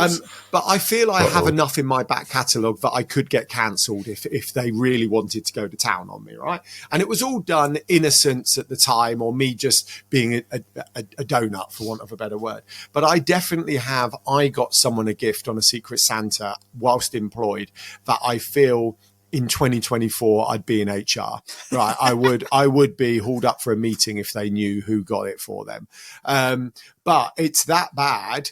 We can't say it. We genuinely can't say it. So, and also to the extent that I'm mildly embarrassed, you know, that's my benchmark. I'm now, as I'm 46 and I look back at my kind of pre-35 years, I have quite a lot I'm embarrassed about, which you go, oh, I've learned from that. And you go, have I learned from it? I now just keep myself to myself rather than... I've never had a dodgy Secret Santa. I didn't have many Secret Santas in any of my employment before Yellow Tuxedo. But I was with a client the other day because we have a few that we work with on an outsourced basis. And I was in their office the other day. And again, it's the Secret Santas in your own jokes in your own team and all those. Okay, I know what you're going to say now. those things that this won't get you cancelled. Yeah, in the culture of your team, or the in jokes, it's funny. But when you bring someone external into that and they don't know what the backstory is, it was quite hilarious. So I'm in their office and it's quite a large office. And I went, you know what, I'm going to make myself a cup of tea. And I went into their cupboard and I grabbed a mug and I filled out. No, it was coffee, not even tea. And it was a nice plain black mug. And then by the time I got back to my desk, it was one of those heats ones. You know, when that's reaction heat and a picture turns Sorry, up. can I interject, right? I'm not going to finish your story. David, whatever you're thinking appeared, it's worse, right? I think it's worse because I think your immediate thought is going to be a bikini-clad lovely this was the early 90s. I was actually thinking it's a rookie mistake, like an unmarked black mug, like you should have known. Well, it's difficult, isn't it? Because again, there are things in company culture and within teams that there are certain mugs I'm not allowed to touch in the shelf because they're definitely Allen's, and you don't know quite the dynamics and stuff. You got okay. I don't want to use so and so's mug in case they get the arse because it's the only thing they will use. Some people only like white rimmed mugs; they can't have colour. It's a very there's a lot of politics around which mug you use. Anyway, got this black mug that turns out to have a picture on it, and it's a picture of Hitler.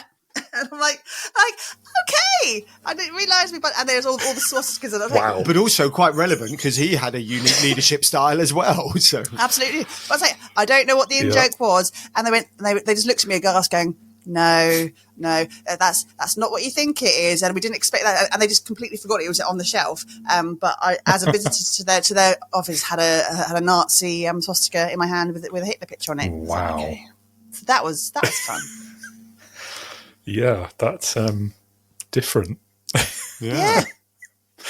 Yeah, Alan, I you're think gonna have to tell me what the gift was later. I have to say, I will, but I'm not convinced. There's a few stories I'm not quite ready to say in public. I feel Yellow Tuxedo needs a larger audience before we alienate a percentage, because a percentage, is scalable, obviously, and alienating a percentage of our small audience would, quite a large knock-on. You've not hit the tipping point yet, is what you're saying. No. Yeah. But perhaps it would be enough to hit a tipping point. Yeah. No. Yeah, I mean, if you get away with a Hitler mug, though, I feel like you're probably fine.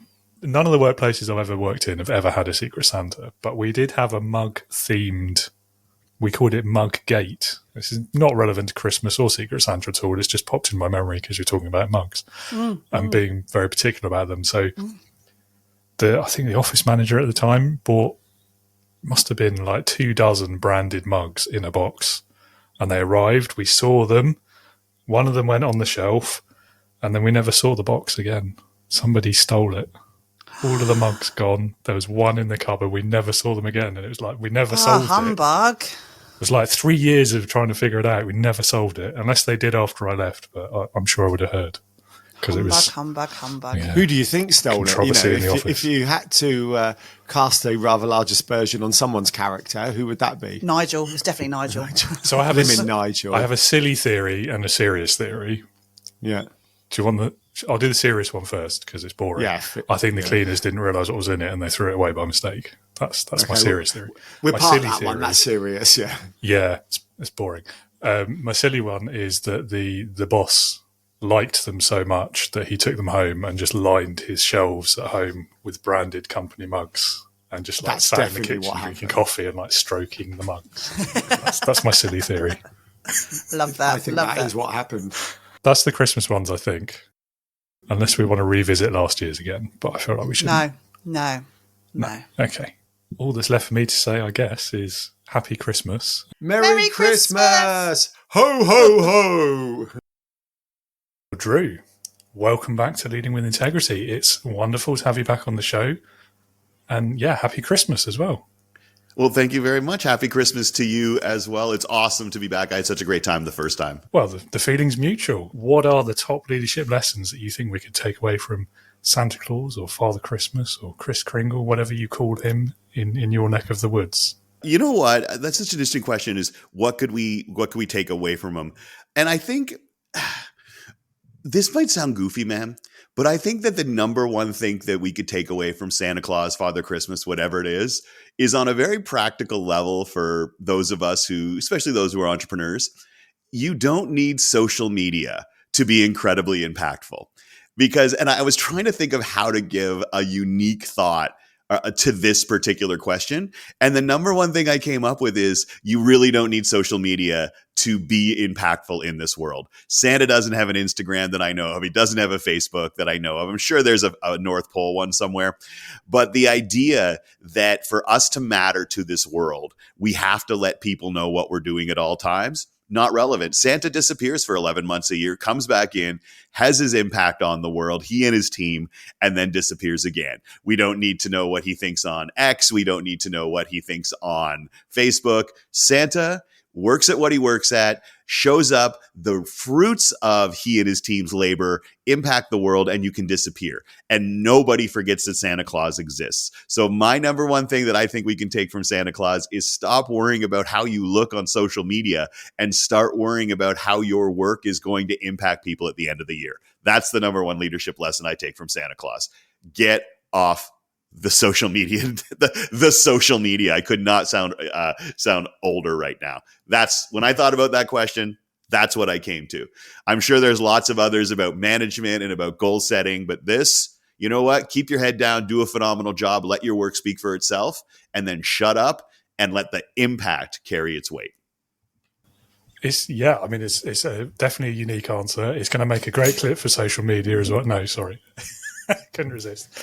That's true, though. It really, really is. I think we also have to learn that when you take a look at Santa Claus and leadership, I think it's an excellent example of knowing that you need more information before you can make assessments of people. For instance, I have no idea what Santa's compensation package is. I really, really don't.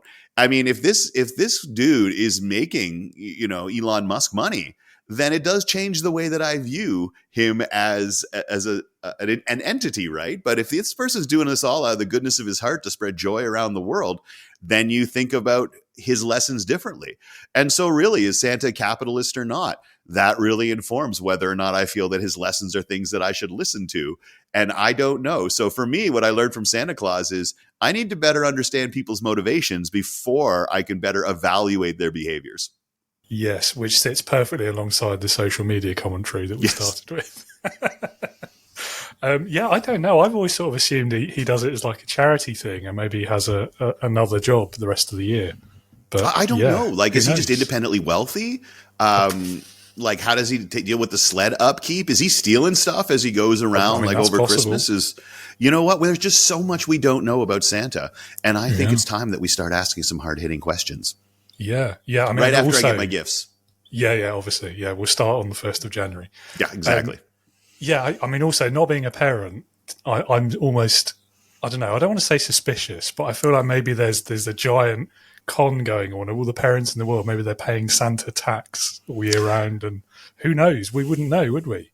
Parents, There's also tell us the truth. Yeah, there's also sort of like some sort of lesson in universal widespread deception being accepted. But you know what? Let's stay and focus on the joy of Christmas and the inherent goodness that Santa is supposed to represent. One thing I did learn from him, though, you don't need social media, but man, he's got good PR.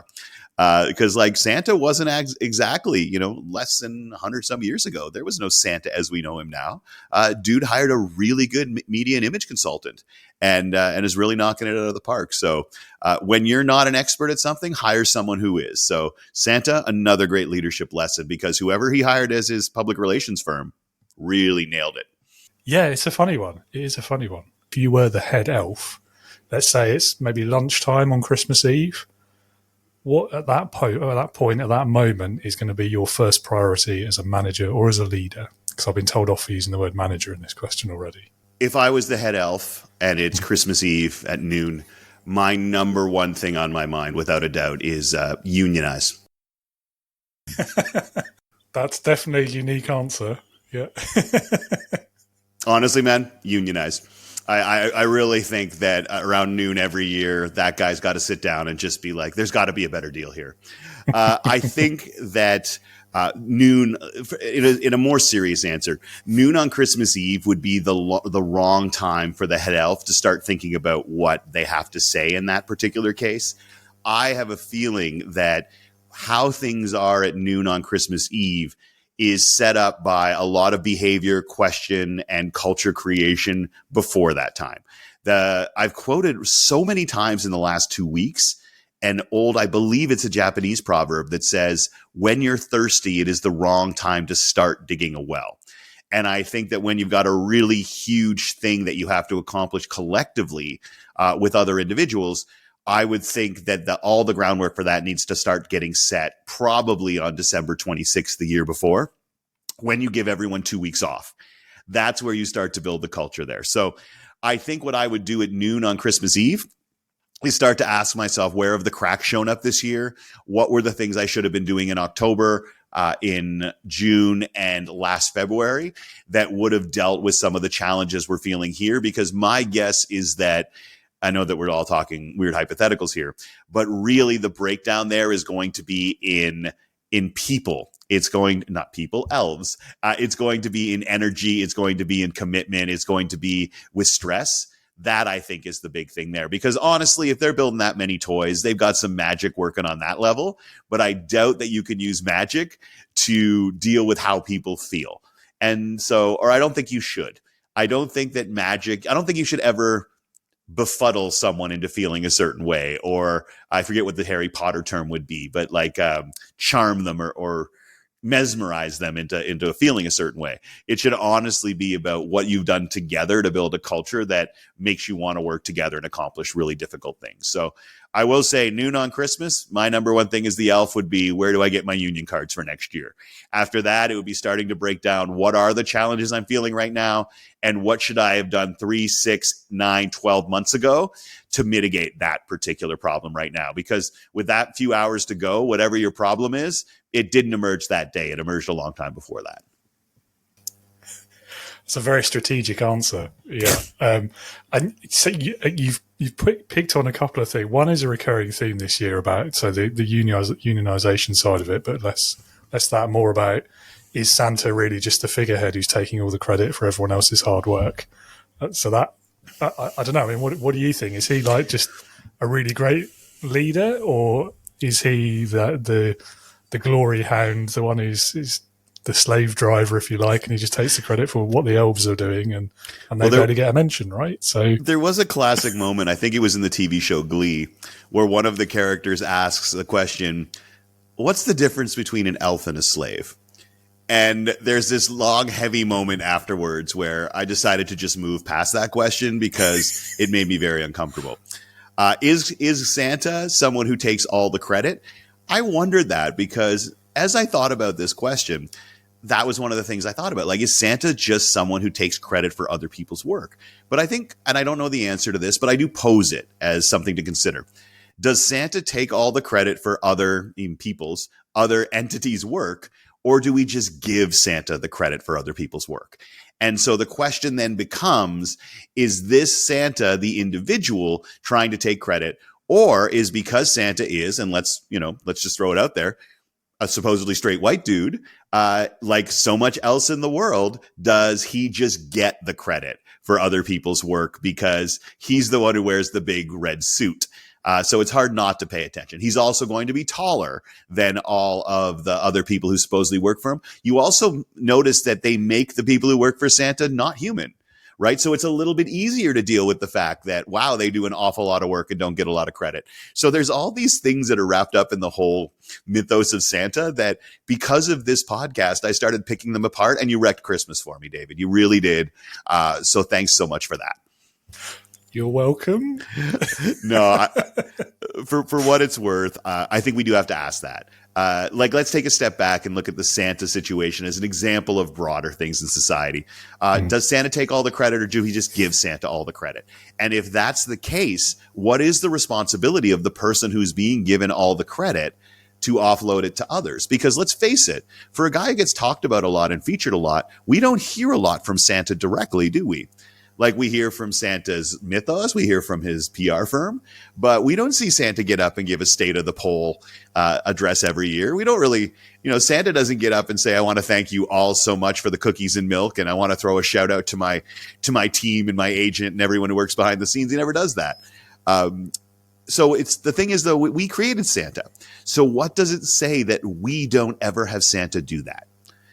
Wouldn't it teach young people a lot if on December 27th, Santa showed up on TV and said, hey, much love to the elves, much love to Mrs. Claus, much love to everyone who put out the milk and cookies.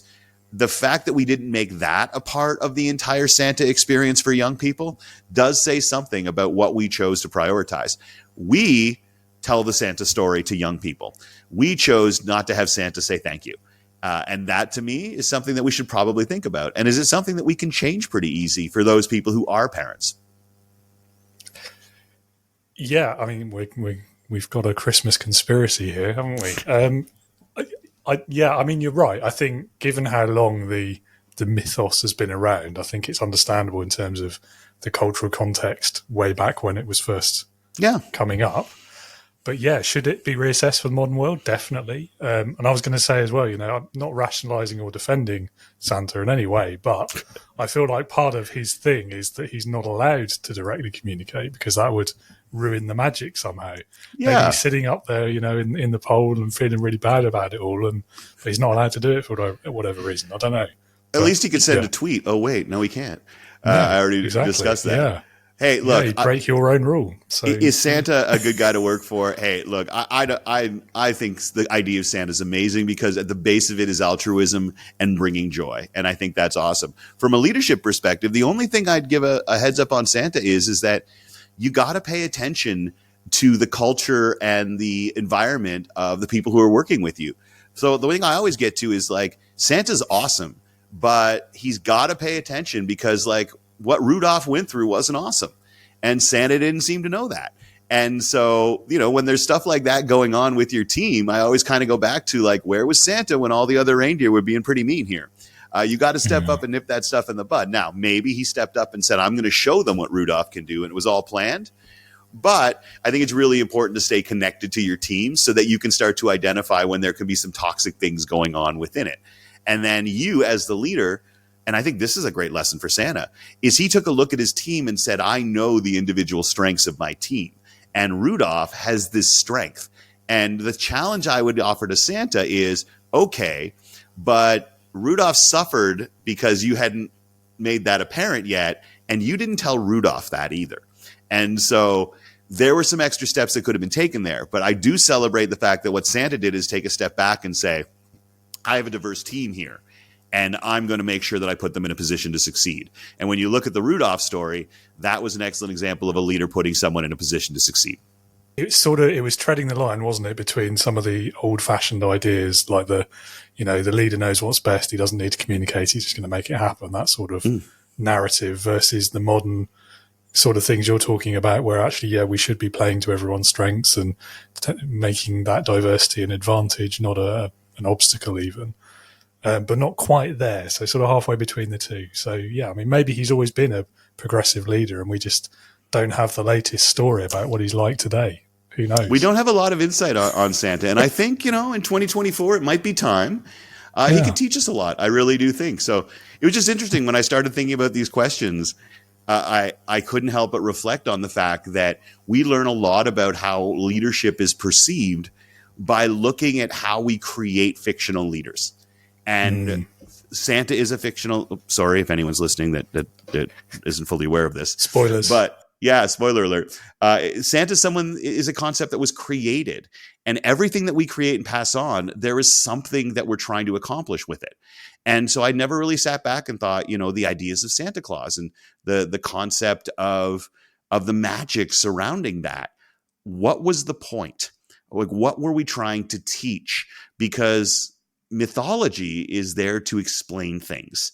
And so I never really sat back and said, what was the creation of Santa Claus and all of the ideas of the magic and joy of Christmas and what he can help create? What was the point of creating that? What were we trying to get across? And what were the untaught lessons that come across as a result as well? And I think that that's what a lot of leadership and analysis in 2024 is about, is taking a better look at the unintended consequences of things. Not to say that, it shouldn't have happened because of these unintended consequences. That, I think, is a mistake people make, is that when we point out unintended consequences or negative things about things in society, I think people sometimes think, you're saying they never should have happened or they should be gotten rid of. I don't think so. I think it's just wise to take a step back and say, okay, well, what are the aspects we haven't thought about? And what are some of the implications of this that we may not have considered? So that as we continue to bring the benefits of these ideas and stories forward, we can mitigate some of the unintended potential damage that they do. So I think that's important. Like the most, Santa's supposed to deliver toys to all the boys and girls all around the world, right? He's equitable in that way, but his image is representative of one particular type of person on the planet. It always is. And so what does that say? And what messages does that send? I'm not saying, oh my God, Santa's a terrible idea as a result, but since he does exist, what are the lessons that it's teaching? And you know what? Are there some that we'd prefer? And there's no rule that says we can't tweak things every single year to make it less potentially negative and just accentuate more of the positive. Because Santa's awesome. All right? Santa brings presents. Santa makes fat guys look good. I think we're all on the same page there, definitely, that last bit at least. I mean, as to what he was invented for, I mean, who knows? I've always, maybe this will give you an insight into my mindset, but I've always sort of assumed it was about the naughty versus nice, and it was about motivating children to behave, at least originally. And then we could go down the capitalist conspiracy route, but maybe best not, because Christmas. I think, you know what, my man? I think it's both. I think that parents have always been looking for a way to sort of leverage good behavior out of their kids.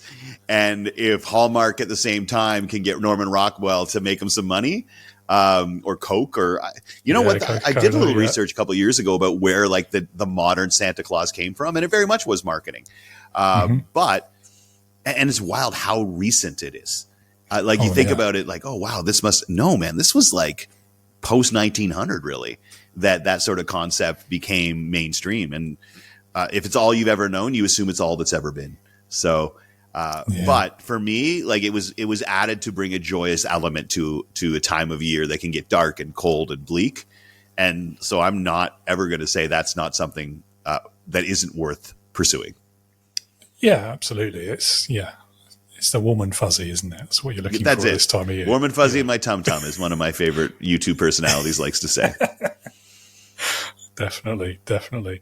Well, that's probably all we've got time for this Christmassy conversation. Drew, thank you for coming back again. It's lovely having you back. And yeah, I must say you're looking very cozy and Christmassy.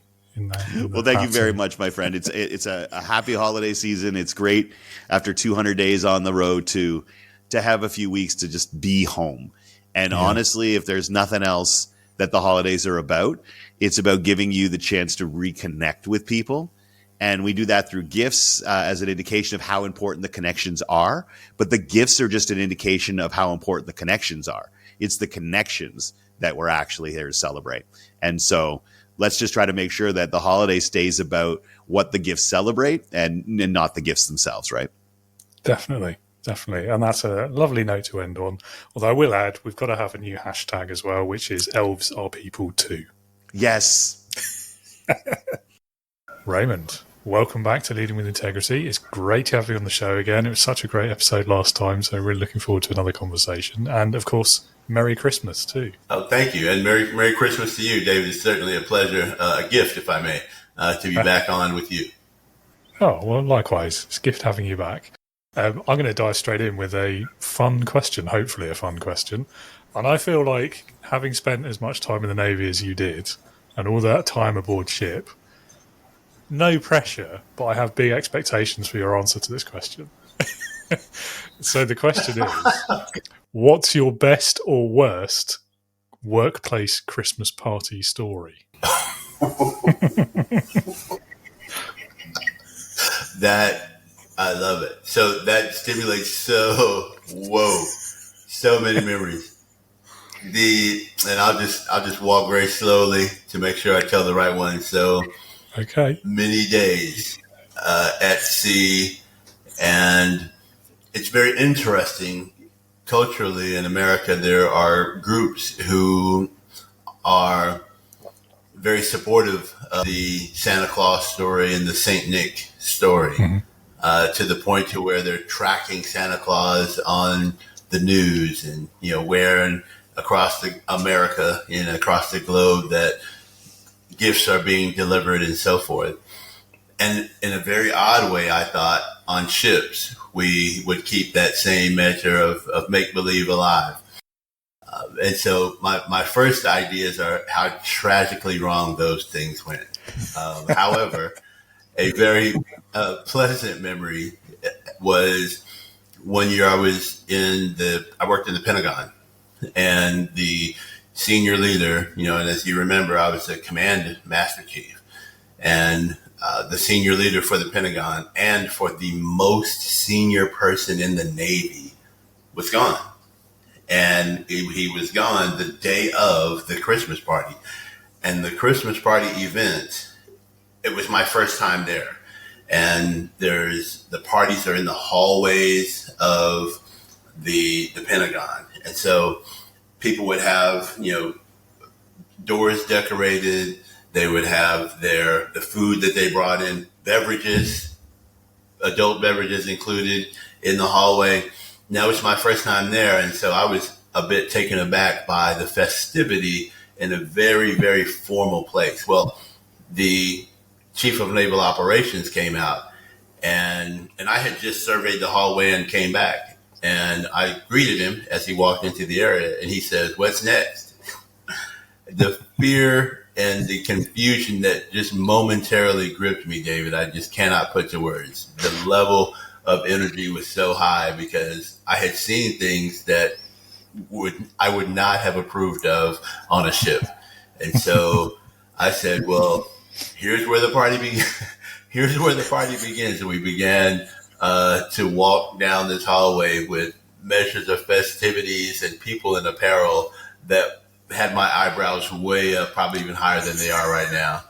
And I was just bloodshot. I was blushing red, the same as the shirt that I'm wearing right now. And we walked, and he handled it with such grace that I thought maybe this is the norm, or maybe he's just that type of guy. Either way, it was a moment for me that I thought was just going to be a flat out catastrophe that he handled with such grace that I realized, okay, there's more than one way to handle the excitement and the different ways that people celebrate. So my favorite story to tell in public would be the story of walking through the Pentagon and the absolute party that was going on that just blew my mind.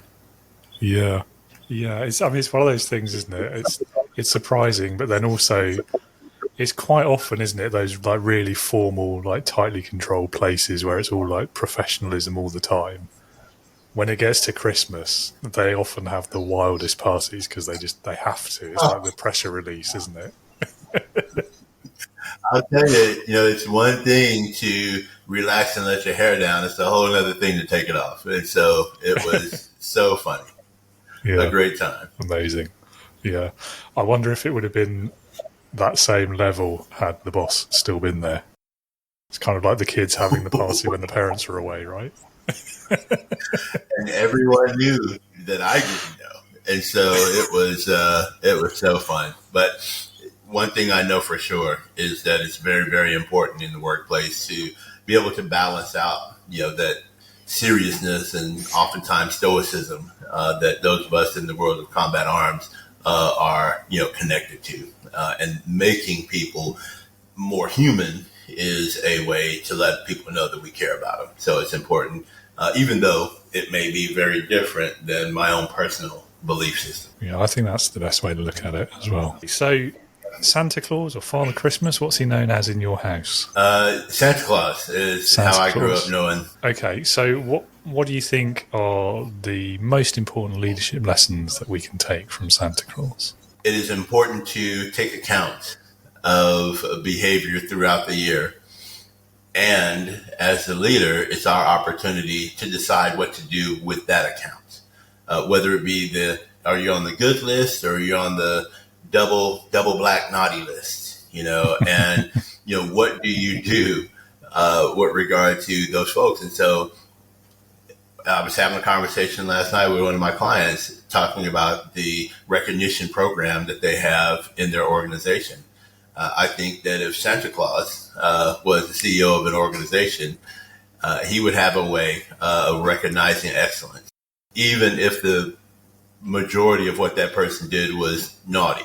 They would figure out a way to figure out a way to recognize the excellence with hopes to magnify that rather than the things that they did wrong. So that would be the best lesson for us to learn from Santa Claus. That's a good one. Yeah, we've not had that one before. I like it.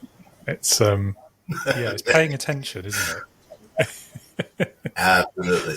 Attention to detail is something that I would imagine that someone with the list probably has to do. So we should do the same. Yeah, yeah. Do you think he's a good boss, good leader, or like one of those terrible ones? Is he like the stereotype? He only works one night a year, and the rest of the time he's just got everyone else doing it all for him with his feet up. What's your take on it? I would think that he's a magnificent boss, and likely because he's got a sidekick with a big stick. So there are some leaders who are the jolly old person that comes into the office with the big smile and the gregarious personality, setting, lofty goals with ambiguity. And then they have someone fierce who is drawing the left and right lateral limits so people work within the expectations of the dream. So it would seem to me, as someone with the aforementioned naughty and nice list, that they could pick the exact right person to be their strong arm in the workplace. I don't know who that person is, though, in the mythology or the story of Santa. Got to be the lead elf, I would imagine. Yeah. Either the lead elf or Mrs. Claus.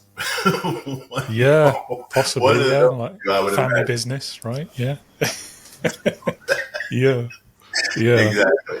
That's right. Okay, so I mean, on the subject of the head elf, if you were that head elf, and it's say, I don't know, lunchtime on Christmas Eve, what's your first priority going to be at that point of your year? Shucks, in 2024, the number one thing on my mind is making sure everybody's there, because those elves very likely, like much of the population, are trying to work from home.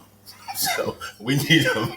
We need to make sure that they are in the shop where the work is getting done if they have one of those types of jobs. I say that playfully, but oh so seriously, because the RTO, the return to office movement, is one that we're still grappling with in the United States. And so I would say that my number one priority would be ensuring that those who have jobs on what my mind would call the assembly line are in the place to be and have all the tools, parts, and material they need to build those toys that we are loading up on the back of the big sleigh.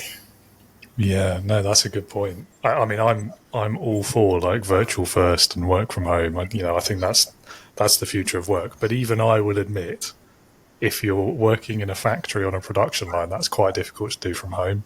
You probably have to be there. Unless they're going to ship the machinery and stuff to your house, which feels not practical. Yes. Well, it's a very, very interesting place that we're in, and deciding when I was young, deciding do I want to work in a factory job or do I want to work in the corporate world. What we should distinguish the blue collar worker and the white collar worker is how it was the language here. And do you want to work a desk in the air condition, or do you want to be in a plant or somewhere else? And that is certainly we have a new category now with this hybrid environment, that's for sure. Yeah, it's going to be interesting, isn't it, the next sort of year or three, and how that all plays out, I suppose. It feels like it's been one of those things that sort of we've been in limbo for a bit ever since COVID. And now I think, there's going to have to be some sort of resolution to a semi-permanent state quite soon. The voice of the psychologist has been one that we have been hearkening to more so, I would say, during COVID and in these post-COVID years. And from my perspective, time will tell the value of the workplace and community versus the online community. Certainly a challenge. Some of those challenges I address in my book, building resilience for hybrid success. It's really an interesting study for how do we do better going into the future, and we're a communal people, so how we figure that out is important. I'll admit I'm slightly cynical about it, and I feel like it almost doesn't matter where you are and what the format is. Like, if it's a bad company, it would be a bad experience. If it's a great company, it would be a great experience. And I feel like we're maybe worrying about the wrong thing, but I don't know. Great point. I mean, because people are people. So exactly. When people begin peopling, whether it be in the face-to-face environment or hybrid, I think that we have to increase our training and skill set. We have to upskill to the hybrid environment so that truly there is a better way. Absolutely, yeah. Well, that got very serious for a Christmas episode, didn't it? Should we go back to a silly Christmas question?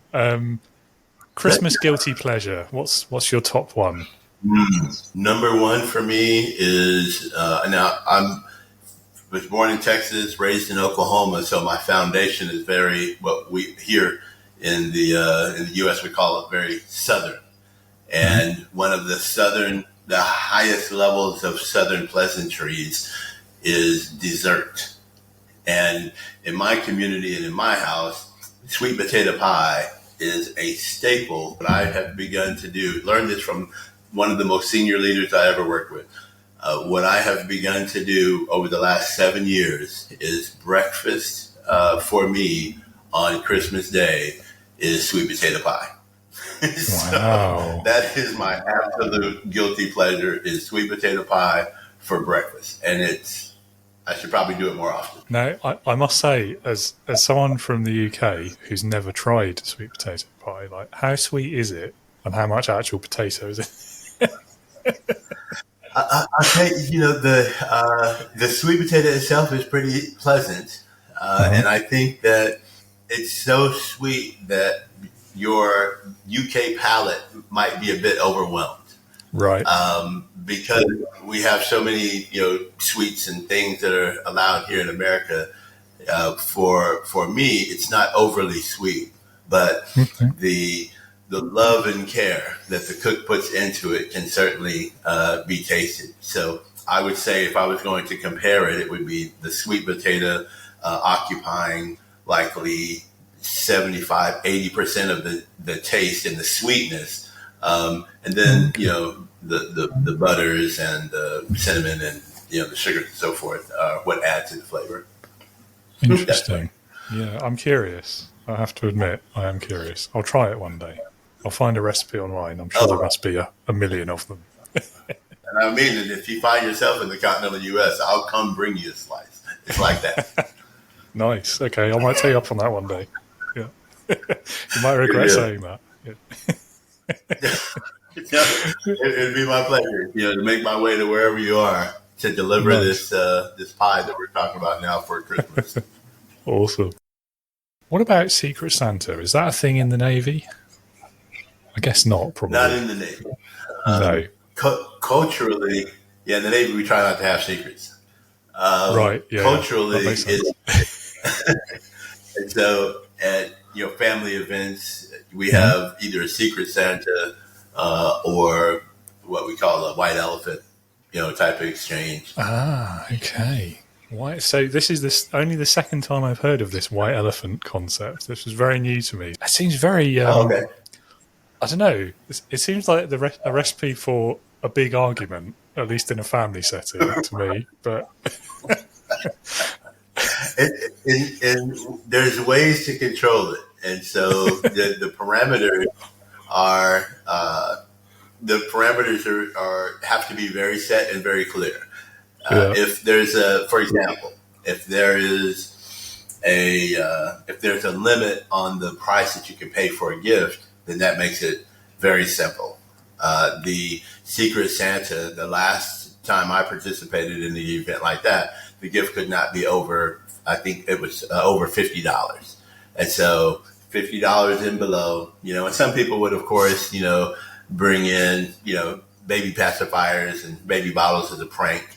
But most folks, would buy a reasonable gift. And so that's a way to control, the emotion of it. And then if the white elephant exchange can only happen between the two gifts that are being given, name gets called and you get your gift, the next name gets called and they get theirs and they say, I want that one, then that's a way to control it as well. But it's very, very fun. So what's the most memorable gift you've had in a Secret Santa then?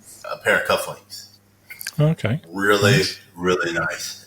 They had a little platinum ball inside of them. And it seems to me like and that was a Secret Santa, not a white elephant. And so there were no parameters on the cost. So I don't know what the cost was, but those darn cufflinks were probably my favorite unexpected gift.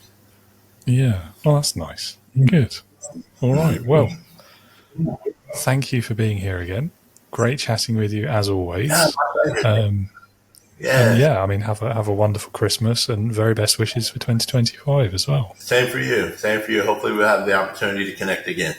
I hope so. Yeah, it'd be great to talk again. All right, David. Take care. Scott, welcome back to Leading with Integrity. It's great to have you back, and a Merry Christmas as well. Yes, thank you. Thank you. It's good to be with you. No Christmas jumper, though. It's a shame. Hat. I'm wearing mine. Didn't fit. Oh, dear. Yeah. It's the thought that counts. Yeah. All right. Well, Christmas questions. First one. Difficult one, maybe. Silly one, definitely.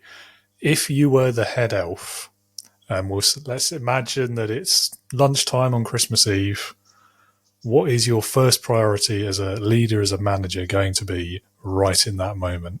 I am going to walk around and find as many things that are going well as possible, highlight them, say thank you, authentically engage with the people doing the work, and really try and breathe a little life, energy, enthusiasm, and gratitude into the space. That's exactly where my mind would be focused Of course, I'd be putting out some fires as well, but I would really be trying to protect that quadrant 2 time, which is that stuff that's important but not urgent, and just reminding myself to walk around, say thank you, catch up, check in, connect, and you know what? Breathe some life and energy and enthusiasm into the space. That's what I'd be doing. That's a good answer. Yeah. Bit too serious for Christmas, but it's still a good answer. Yeah. Yeah. It's too serious. Oh no, that's not good. I mean, that's what you have to do. You have to go around and because I think I could be consumed with just being stressed out about everything that's not going well, and that takes over, and then that's all I can see. So I would work really, really hard to practice creating a different weather pattern, right? Like it. Yeah. Good callback as well. Excellent. Yeah.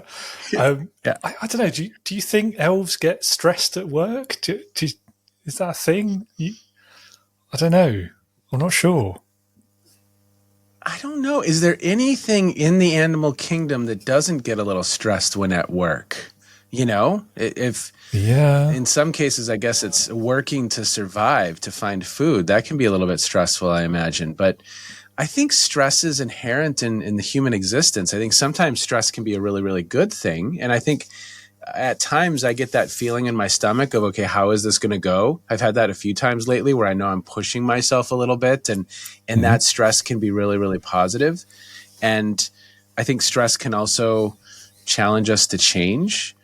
I think it's when it becomes too overwhelming and maybe we don't have the resources to cope with it, that it can be too much. And sometimes I can bring myself to that place too, for sure. But yeah, I think stress, I don't know. Is it kind of inherent in existence, especially if we're pushing ourselves a little bit? Maybe. So two counter questions to that then. I mean, one. Yeah. Are elves part of the animal kingdom? I feel like they're magical creatures. Maybe they're an exception. And two, they very much love what they do, don't they? So do you think that mitigates the stress entirely? Well, you know, maybe it's not elves that whistle while they work. I was just thinking that it's not the elves who whistle while they work.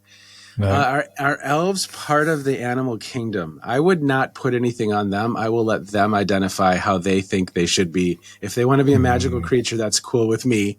If they want to be a part of the animal kingdom, I'm okay. I'll let them determine that. I fear we're never going to get that answer, are we? The real answer is I don't know.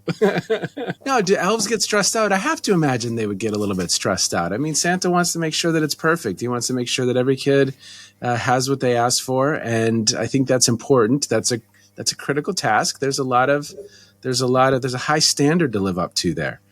So I do think that at times that could be stressful, that work, to make sure that everything's perfect. Yeah, and Santa himself, what do you think he's like to work for? Is he like the terrible boss or the great leader? What do you reckon? I imagine Santa is delegating some of the tasks to some elves that are in charge of making sure everything's ready to go.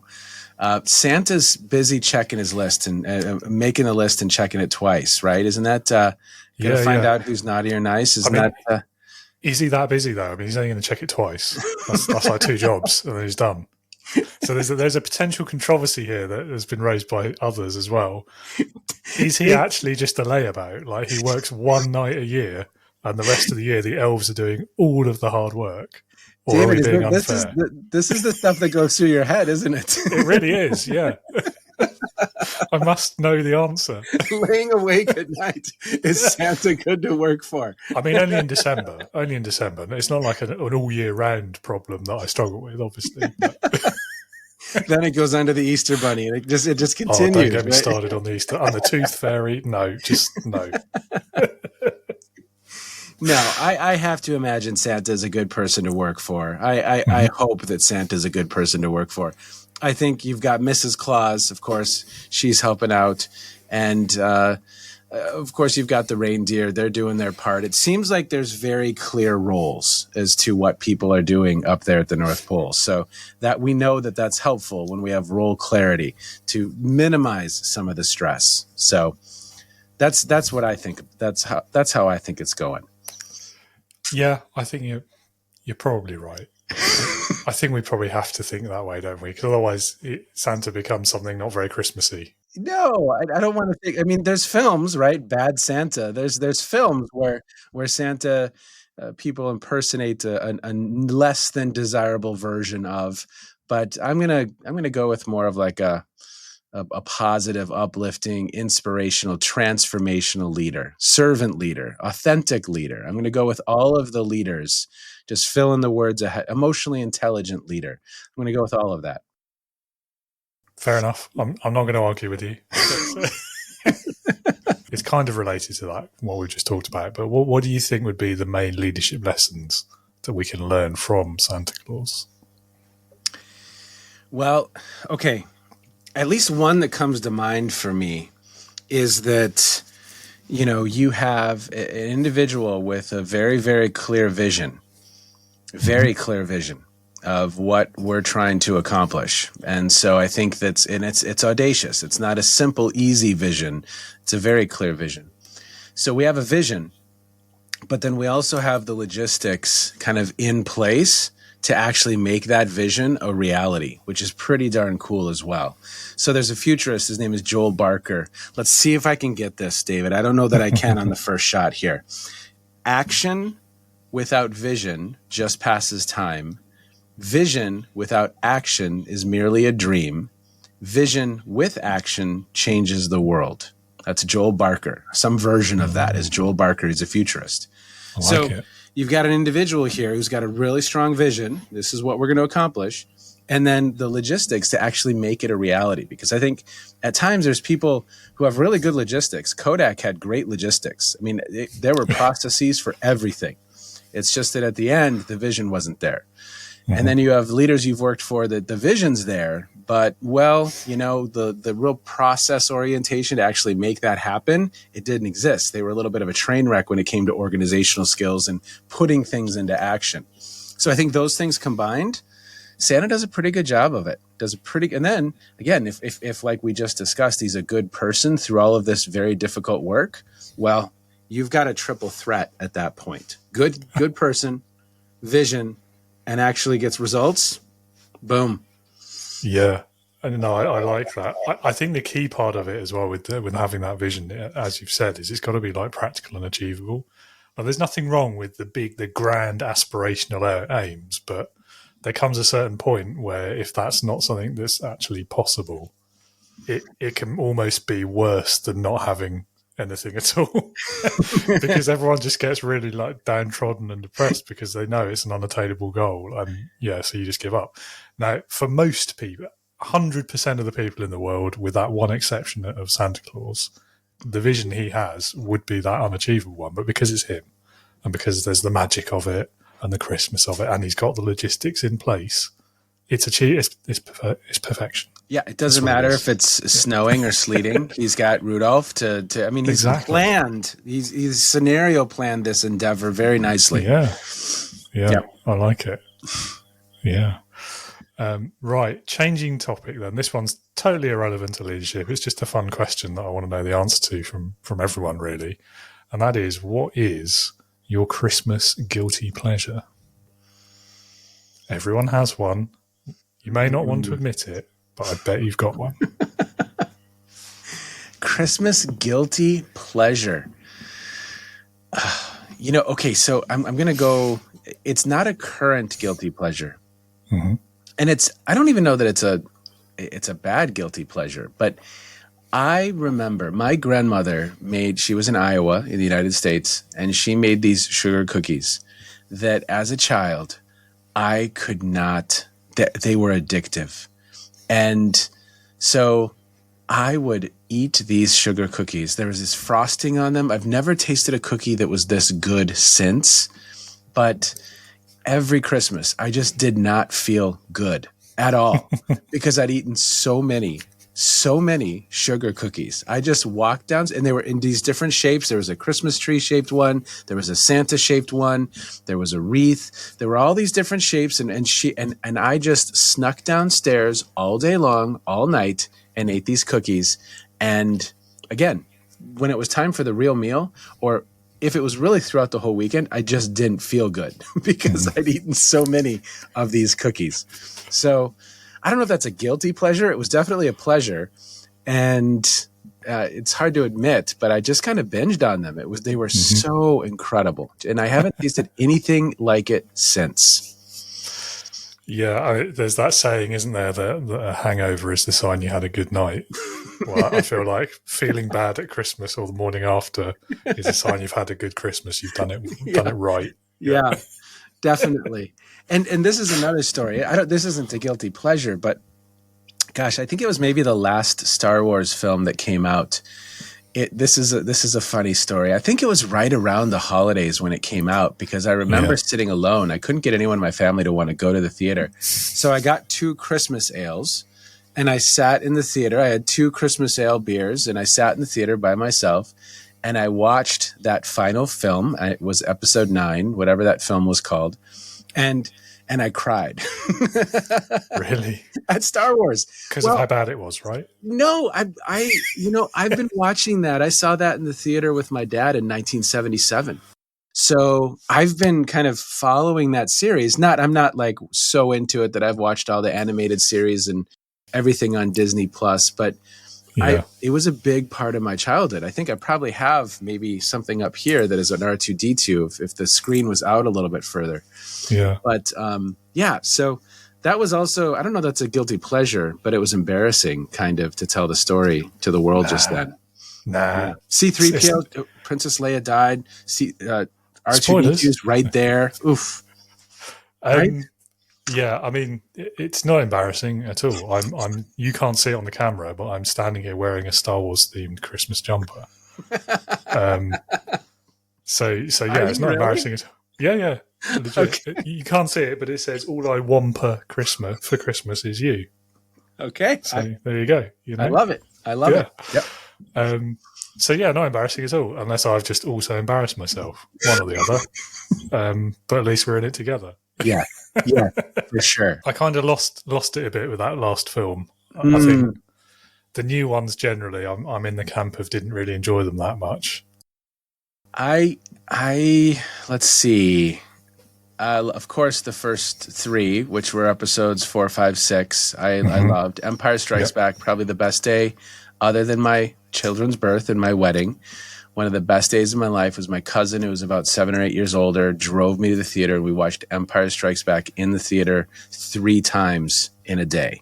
Nice. That was another day I didn't feel well because I just ate popcorn and Twizzlers all day long and watched Empire Strikes Back. And that opening scene, it just blew my mind in 1980. Yeah. So yes, I mean, I absolutely have fond memories of that. Oof. Yeah, I think Empire Strikes Back is probably one of the best films ever made, I would suggest. So good. Yeah. I watched it with my girls, and because they hadn't really explored the Star Wars series, and yeah, they loved 4, 5, 6, 1, 2, 3. They were just boring. I mean, in my mind, they didn't hit for me at all. That's interesting. I felt the first one, especially, like the girls kind of lost interest at that point. And then I did like 7, 8, 9. A little corny at times, but Star Wars always is. They're always getting into places they shouldn't get into a little too quickly, and they always know how to fly things they shouldn't know how to fly a little too quickly as well. And so you kind of have to get over that a little bit, right? Yeah, you're right. That is weird now I think about it. But then I guess in their universe, it's like if we were to just jump in a car. Yeah. You're like anyone in our society, like even if you've never driven, you could figure it out. Yeah, but TIE Fighter seems like it's different than maybe the Millennium Falcon. I don't know. Maybe I'm wrong. I don't know. I mean, space is bigger. There's less to hit. I don't know. There's probably a logical answer there somewhere, but I don't want to think about it too much. Star Trek's a little better with the logic. It is. You're correct. Yes. Well done. Yeah. Yeah, so I don't think you need to feel guilty about any of those guilty pleasures. Yeah. Yeah, that's good memories. Good memories. Well, I've run out of Christmas-themed questions, I think. I wish you a Merry Christmas, sir. And you as well, and all the best for the new year. In fact, we're going to do a New Year's episode very soon, aren't we? So I'll see you again. Okay. I'll see you soon. Welcome back, Stebbington. Merry Christmas. Merry Christmas. So you've been on a Christmas episode before, unlike most of the other people in this year's special. So I can't ask you the same questions again. I had to think of new ones. Okay. Oh, so we've got different ones to everyone else. Well, I'm sort of varying it this year. So some people are getting the ones you had last year. Some people are getting the new ones. Some people are getting a bit of both. Nice. So do you want the silly one or the semi-serious one first? That's a stupid question, I know. Silly. I feel like let's warm up with silly. Okay. Or should we go? Okay. Wasn't expected to make decisions today. This Fair enough. afternoon. Yeah. Well, if you didn't, I was going to pick for you anyway, so it's all good. Right, so Secret Santa. Has this ever been a thing at places you've worked? And if so, what is the funniest gift you've ever had or heard of? Can we just go, move on? Yeah, I've never really had a funny gift. Have you not? No, one time I had a really nice shawl and I never knew who gave it to me. And I always hoped it was someone that it probably wasn't. And I know who gives me my presents, so... Well, yeah, that was sorry about that one. A fun one, wasn't it? Yeah. Cool.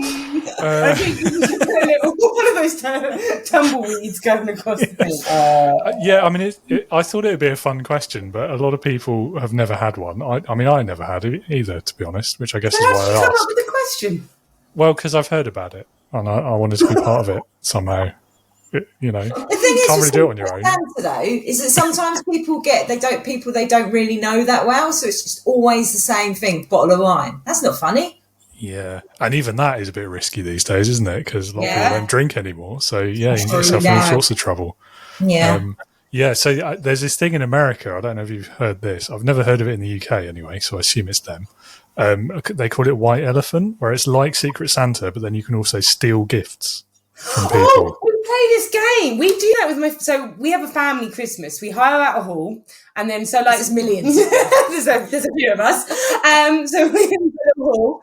Yeah. And so for us, there's three of us, me, Lee, and Robin. So we all have. I bought 3 gifts, wrapped them up, and then we all bring in. That's how many, and then we play the game, and we swap them, we steal them. It's a whole thing. It's so much fun. And it's like Secret Santa, but I got a really cool thing. I got a cooling rack for my baking. Yeah, cool. Present. Well, I loved it. I forgot it existed until I was making cakes, and Robin's like, "Mummy, you can use your rack." I was like, "Oh yeah, brilliant." But yeah, so that is actually something I do know. I only found out about it last year, but now it's been incorporated into the family thing. Okay. We did it last year, and we've done it again this year. Does it not like cause a lot of arguments? It's hilarious. Yes. Oh right, okay. It's chaos. But if they're not arguing over that, they'd be arguing over something else, right? So yeah. So I feel like it's maybe it's safer in a family setting than it is in a workplace. But I don't know. People are really polite in a work setting. Yeah, we are not. Oh, thank you. Yeah, but then you see something and then because last year one of my sisters wanted something, and so because she wanted it, we all kept trying to steal it, and that's when it gets fun. I'm familiar with how siblings work. Yeah. Can't remember. Last year we definitely did the office Christmas party one, didn't we? I remember you had an amazing answer to that. We've got a new one this year though. Have you? Yeah. Go on then. Twisted my arm. Can you call it a party when there's only 2 people? Yes. Well, I mean, I think you can call it a party with one person, personally. I have to say that. But... Yeah, so we had the Stebbington Christmas party at the end of where was it? Karaoke. We hired out like a hall, it wasn't a hall. Just for 2 of you. Right. It was massive. We got in there with sofas and everything. We were on the floor. Singing, we were performing. And at the end of every track, there's a built-in round of applause. Really enjoyed that. We loved it. So it was just feeding the egos. But yeah. But the hard thing about it was that at the end, they came in to make us leave. And he was like, oh, apparently, it was right in front of the staff room. So anybody who went into the staff room at that point could hear us just bellowing and singing. Yeah, but it's okay for Debs because he said, oh, which one of you can really sing? I'm like, well, that's her, because I know that's not me. No one in the history of my life has ever said, wow, Steph, you can really sing. I said it. I know, darling, but you were we were being singing nice. harmonies and everything. Yeah, but you just... was very impressed. I make her sound even better than she is. No, Debs is very good. But when we were in the room, it was just so much fun. I think we just released everything, full performance to the walls. Yeah. Lots of fun. There was drinks involved, of course. And paninis. Okay. And was it a karaoke place that you hired, or just some random place and then you bought your own machine? It was like one of those places where, like, it's basically where kids go. So we were all dressed up, like, looking nice. So there were like 6-year-old birthday parties and things going on. And, my daughter's 7-year-old birthday party was there. Not the same day, surely. No, it was in March. No. Nice. And so did you hire an audience as well, or just the room? No, we didn't need that. We've got the people in our head with the best. Right. All the voices were clapping. They were lovely. I really did like it though. The fact that they're like that, they always applaud at the end of every single one. And they had they had My Fair Lady. Wouldn't it be lovely? No, probably we not. got to see the full Bat Out of Hell. We got to see the full Bat Out of Hell, full like release version. Oh, it was amazing. Isn't that like 20 minutes long or something? It was like 12 or 13. it was about 25% of the time in the room. Yeah, because we only had an hour in there. Wow. So basically most of that was meatloaf. and then we can't tell you what happened after because we'd have to kill you. Yeah. Right. Okay, I won't ask. Yeah. Stemmington You're banned for life, though, I assume. Yeah. No. I'll probably give it a little bit of time before we go back. Joking, it's all very PG. What about you, though, David? Are you celebrating your Christmas? I know it's you, but you could still take yourself out. I mean, my celebration is taking a week off, to be honest. Although I have to say, this year I did go to the Yellow Tuxedo Christmas do a week and a bit ago, so that was fun. Because I think I actually do miss a good Christmas do, and it's weird doing it on your own. Like you can just go to the pub and sit there by yourself and order turkey, but it's a bit odd. We're both like, well, we do it. I love it. Yeah, but there's 2 of you. That's less weird. Celebration. Cheers, Steph. Thanks, Steph. Well done, you. Yeah, I mean, the Secret Santa I did really fell flat as well. The present was rubbish. Oh no, what did you do? I got myself a present. Never mind. Oh, I got it. I thought you meant you'd got someone for Yellow Tuxedo. Oh, that was a good idea. I'll suggest that next year. We should do that. But yeah, they did get everyone a nice little cardboard thing with sweeties in it and things. So that's nice. And it is nice though, isn't it, to just do that, like go out. Like ours wasn't a massive thing. It's just nice to take that time to spread some festive cheer. Yeah. Yeah, and it's an excuse to buy a new Christmas jumper and then wear it in public and not care what anyone thinks. Oh, we went Sparkles this year. I went Star Wars again, obviously, because I always do. My Christmas tradition, I have like 6 Christmas jumpers now, and they are all Star Wars themed. I love that. I've had this Christmas jumper for so long. Like I need to buy an actual Christmas jumper. I've got one that lights up, but I've lost a bit that does the lights. So it's just a really like dull navy jumper now. Yeah, that's disappointing, isn't it? Yeah, that's all right. I'm gonna have to leave them out. Amazing. If you were the head elf or head elves, because there's 2 of you, this question doesn't work with 2 of you. Never mind. Debbie would be the boss. I'd be the assistant. Right. Okay. So the deputy head elf. There we go. Yeah. Cool. Right. So if you were those, midday Christmas Eve, what is going to be your first priority as a leader, as a manager? Making sure everyone is all right. They've all been working hard. We've got to make sure no one's like, crying in the corner. We've all been there. And if they are, I'd have to say sorry and put my whip away. That's why I'm the deputy. Yeah, that's why she's doing because she'd be like, is everyone okay? But is everyone on time? Are we doing this or what? So, yeah. Yeah, and it's probably why you're not head of ER as well, isn't it? That is exactly why. Yes. Yeah. That's elf resources for anyone who didn't get the joke. But, yeah. It's the fact. I know my strengths. And I know your strengths. And your strengths are luckily where my weakness decided works very well. I work well. Yeah. No, that's good. It's good. Yeah. So one of you causes the mess and the other one cleans it up. I like it. Yeah. Yeah, makes sense. Yeah. So there's some debate this year about the magic of Christmas as well, and whether elves are people, and also whether they get stressed or they just love what they do so much that it doesn't bother them. Tricky one. And this is why the head elf needs to make sure the others are all right, because regardless if they're an elf or regardless if they're a person that's being made to do the work, everyone's opinions matter. Well, feelings matter. Everyone needs to be happy. I will agree with that. Christmas. Everyone needs to be happy. It's not just at Christmas. No, just happiness isn't just for Christmas. Happiness is for all year round. Oh, yeah. This is where she comes in. Yeah, I might cause the chaos, but I do it with sunshine. Yeah, what was the question again? So Christmas controversy as well. So another one that has reared its head again, because this came up last year, is Santa a terrible boss or a good leader? Is he the one who just takes all the credit for everyone else's work, and it's the elves who deserve the credit and they're underappreciated, or not? And also, can I just say, do the elves want to be? Are they happy that Santa's the front man? That's a fair point. Maybe they just I like being in the dark. Maybe they're shy, yeah. Or maybe they just want to do the job that they love. They're evil. Yeah. Right? Because maybe, right, like you look at sunshine. If you think about it, they might be the ones that are just make them putting all the little strings, making things happen, and that Santa, boom, he's the one who gets into trouble if something goes wrong. Yeah. Maybe, let's think of it that way. Maybe they're like, like the government, there's people that control the government. They're like the people that control the government, and Santa is the government. The government is controlled by elves? Maybe. Is that why everything's going so wrong? You heard it here first, folks. That would explain so much. Yeah.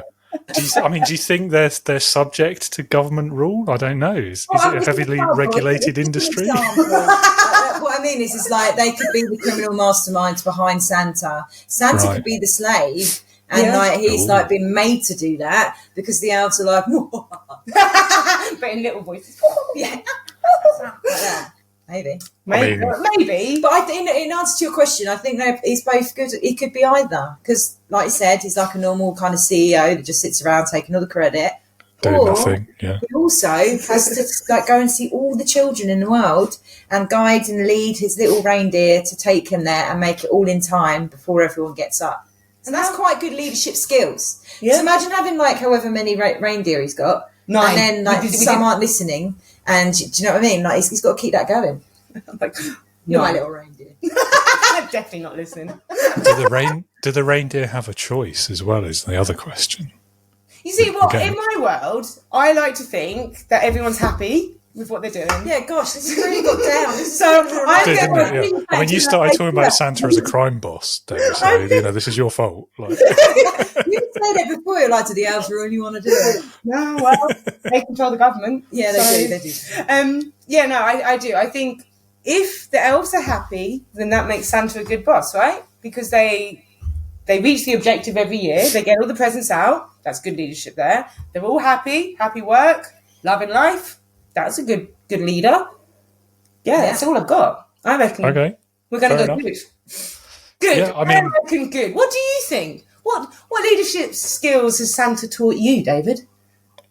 I mean, logistically, I feel like if he wasn't a good leader, then there'd be a lot of bare Christmas trees every year. Nothing would get done. So he must be at least competent, if not great. That's my view. That's true. Who knows? There's the whole magic aspect, though. He might be cheating. Yeah. Might just be waving a wand or whatever. Oh, you say exactly. I'm with you on this. Is it cheating if you've got the skills? If I could do magic, I'd do magic. Is it a skill, though?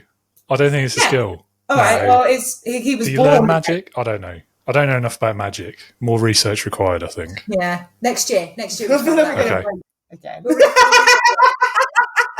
That should be your thumbnail. Talking to Stebbington. Maybe. How do you think our husbands feel? There's a reason why mine drinks. Is it because you keep buying him the drinks? On that subject, actually, last Christmas question I have for you. What is your Christmas guilty pleasure? Sausage meat.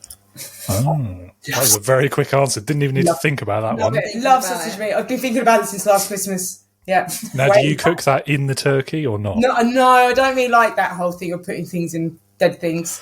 No, I cook it and then I just make sure I have plenty of it. Just have it by itself. And I know it is something I could buy all year round, but I don't. I only ever have it. It's not the same. No, yeah. I want turkey, ham, sausages, bacon, sausage meat. Yeah, sure. Oh, I love the pig. And some vegetables as well, I assume. And some vegetables as well. I Oh assume. yeah, then we have at least Yeah. 2 types of potato and all the veg. 2 types? No, you only need That's the one. Irish. That's Irish, isn't it? As much potato as we can on the plate. Yeah, as many. Yeah, but you only need one type because No, the you others have are roast all and mash. vastly inferior. I went to Ireland for a roast dinner and there was mashed potato and roast potato. I was like, no. Yeah, I just don't understand why when you have the roast potato, you would need any other kind of potato. You Roast just have potato like is the triple meat serve of potato. those. Like any other potato other than if you had it, what's the point? See, I love the Christmas dinner. What's your secret? My secret pleasure. Well, my family Your like Christmas guilty pleasure was the question. That was Yeah. it, sorry. I mean, you can answer both if you like. But I might have to edit it heavily. Well, my family like to watch the darts, and for a couple of years we've gone up to Ali Pally and got dressed up. So I quite like it, but I do get bored of it as well. So like it's on in my house all the time over Christmas. So to begin with, it's kind of like fun, and then there's only so many times you can watch fat people throw something at a ball. Yeah, so I call themselves athletes. I was going to say, we're going to get ourselves in trouble here, but is darts a sport? No, it's a game. I have a very strong view about this. What do you think? It's a game, definite. Yeah, okay. Cool. Do you think it's a sport? No, Okay. of course not. If you can play it and be good at it whilst you're drunk or in a pub or both, it's not a sport, surely. No, that's true. They're saying that. I was actually on a Christmas do last Friday, and we cheered if they even made it on the board. They were that bad. So yeah, that's what the wall looks like at home, to be fair. It wasn't me, was it? No. I'm lucky if I can see the board sometime. Anyway. Okay, well, I've run out of Christmas questions, so thanks for coming back. Always nice to talk Christmas and silliness with you two. So Merry Christmas as well. Merry Christmas. Bon Noel. Yeah, and I'll see you for the New Year special. Yay! See you later. Thank you, David.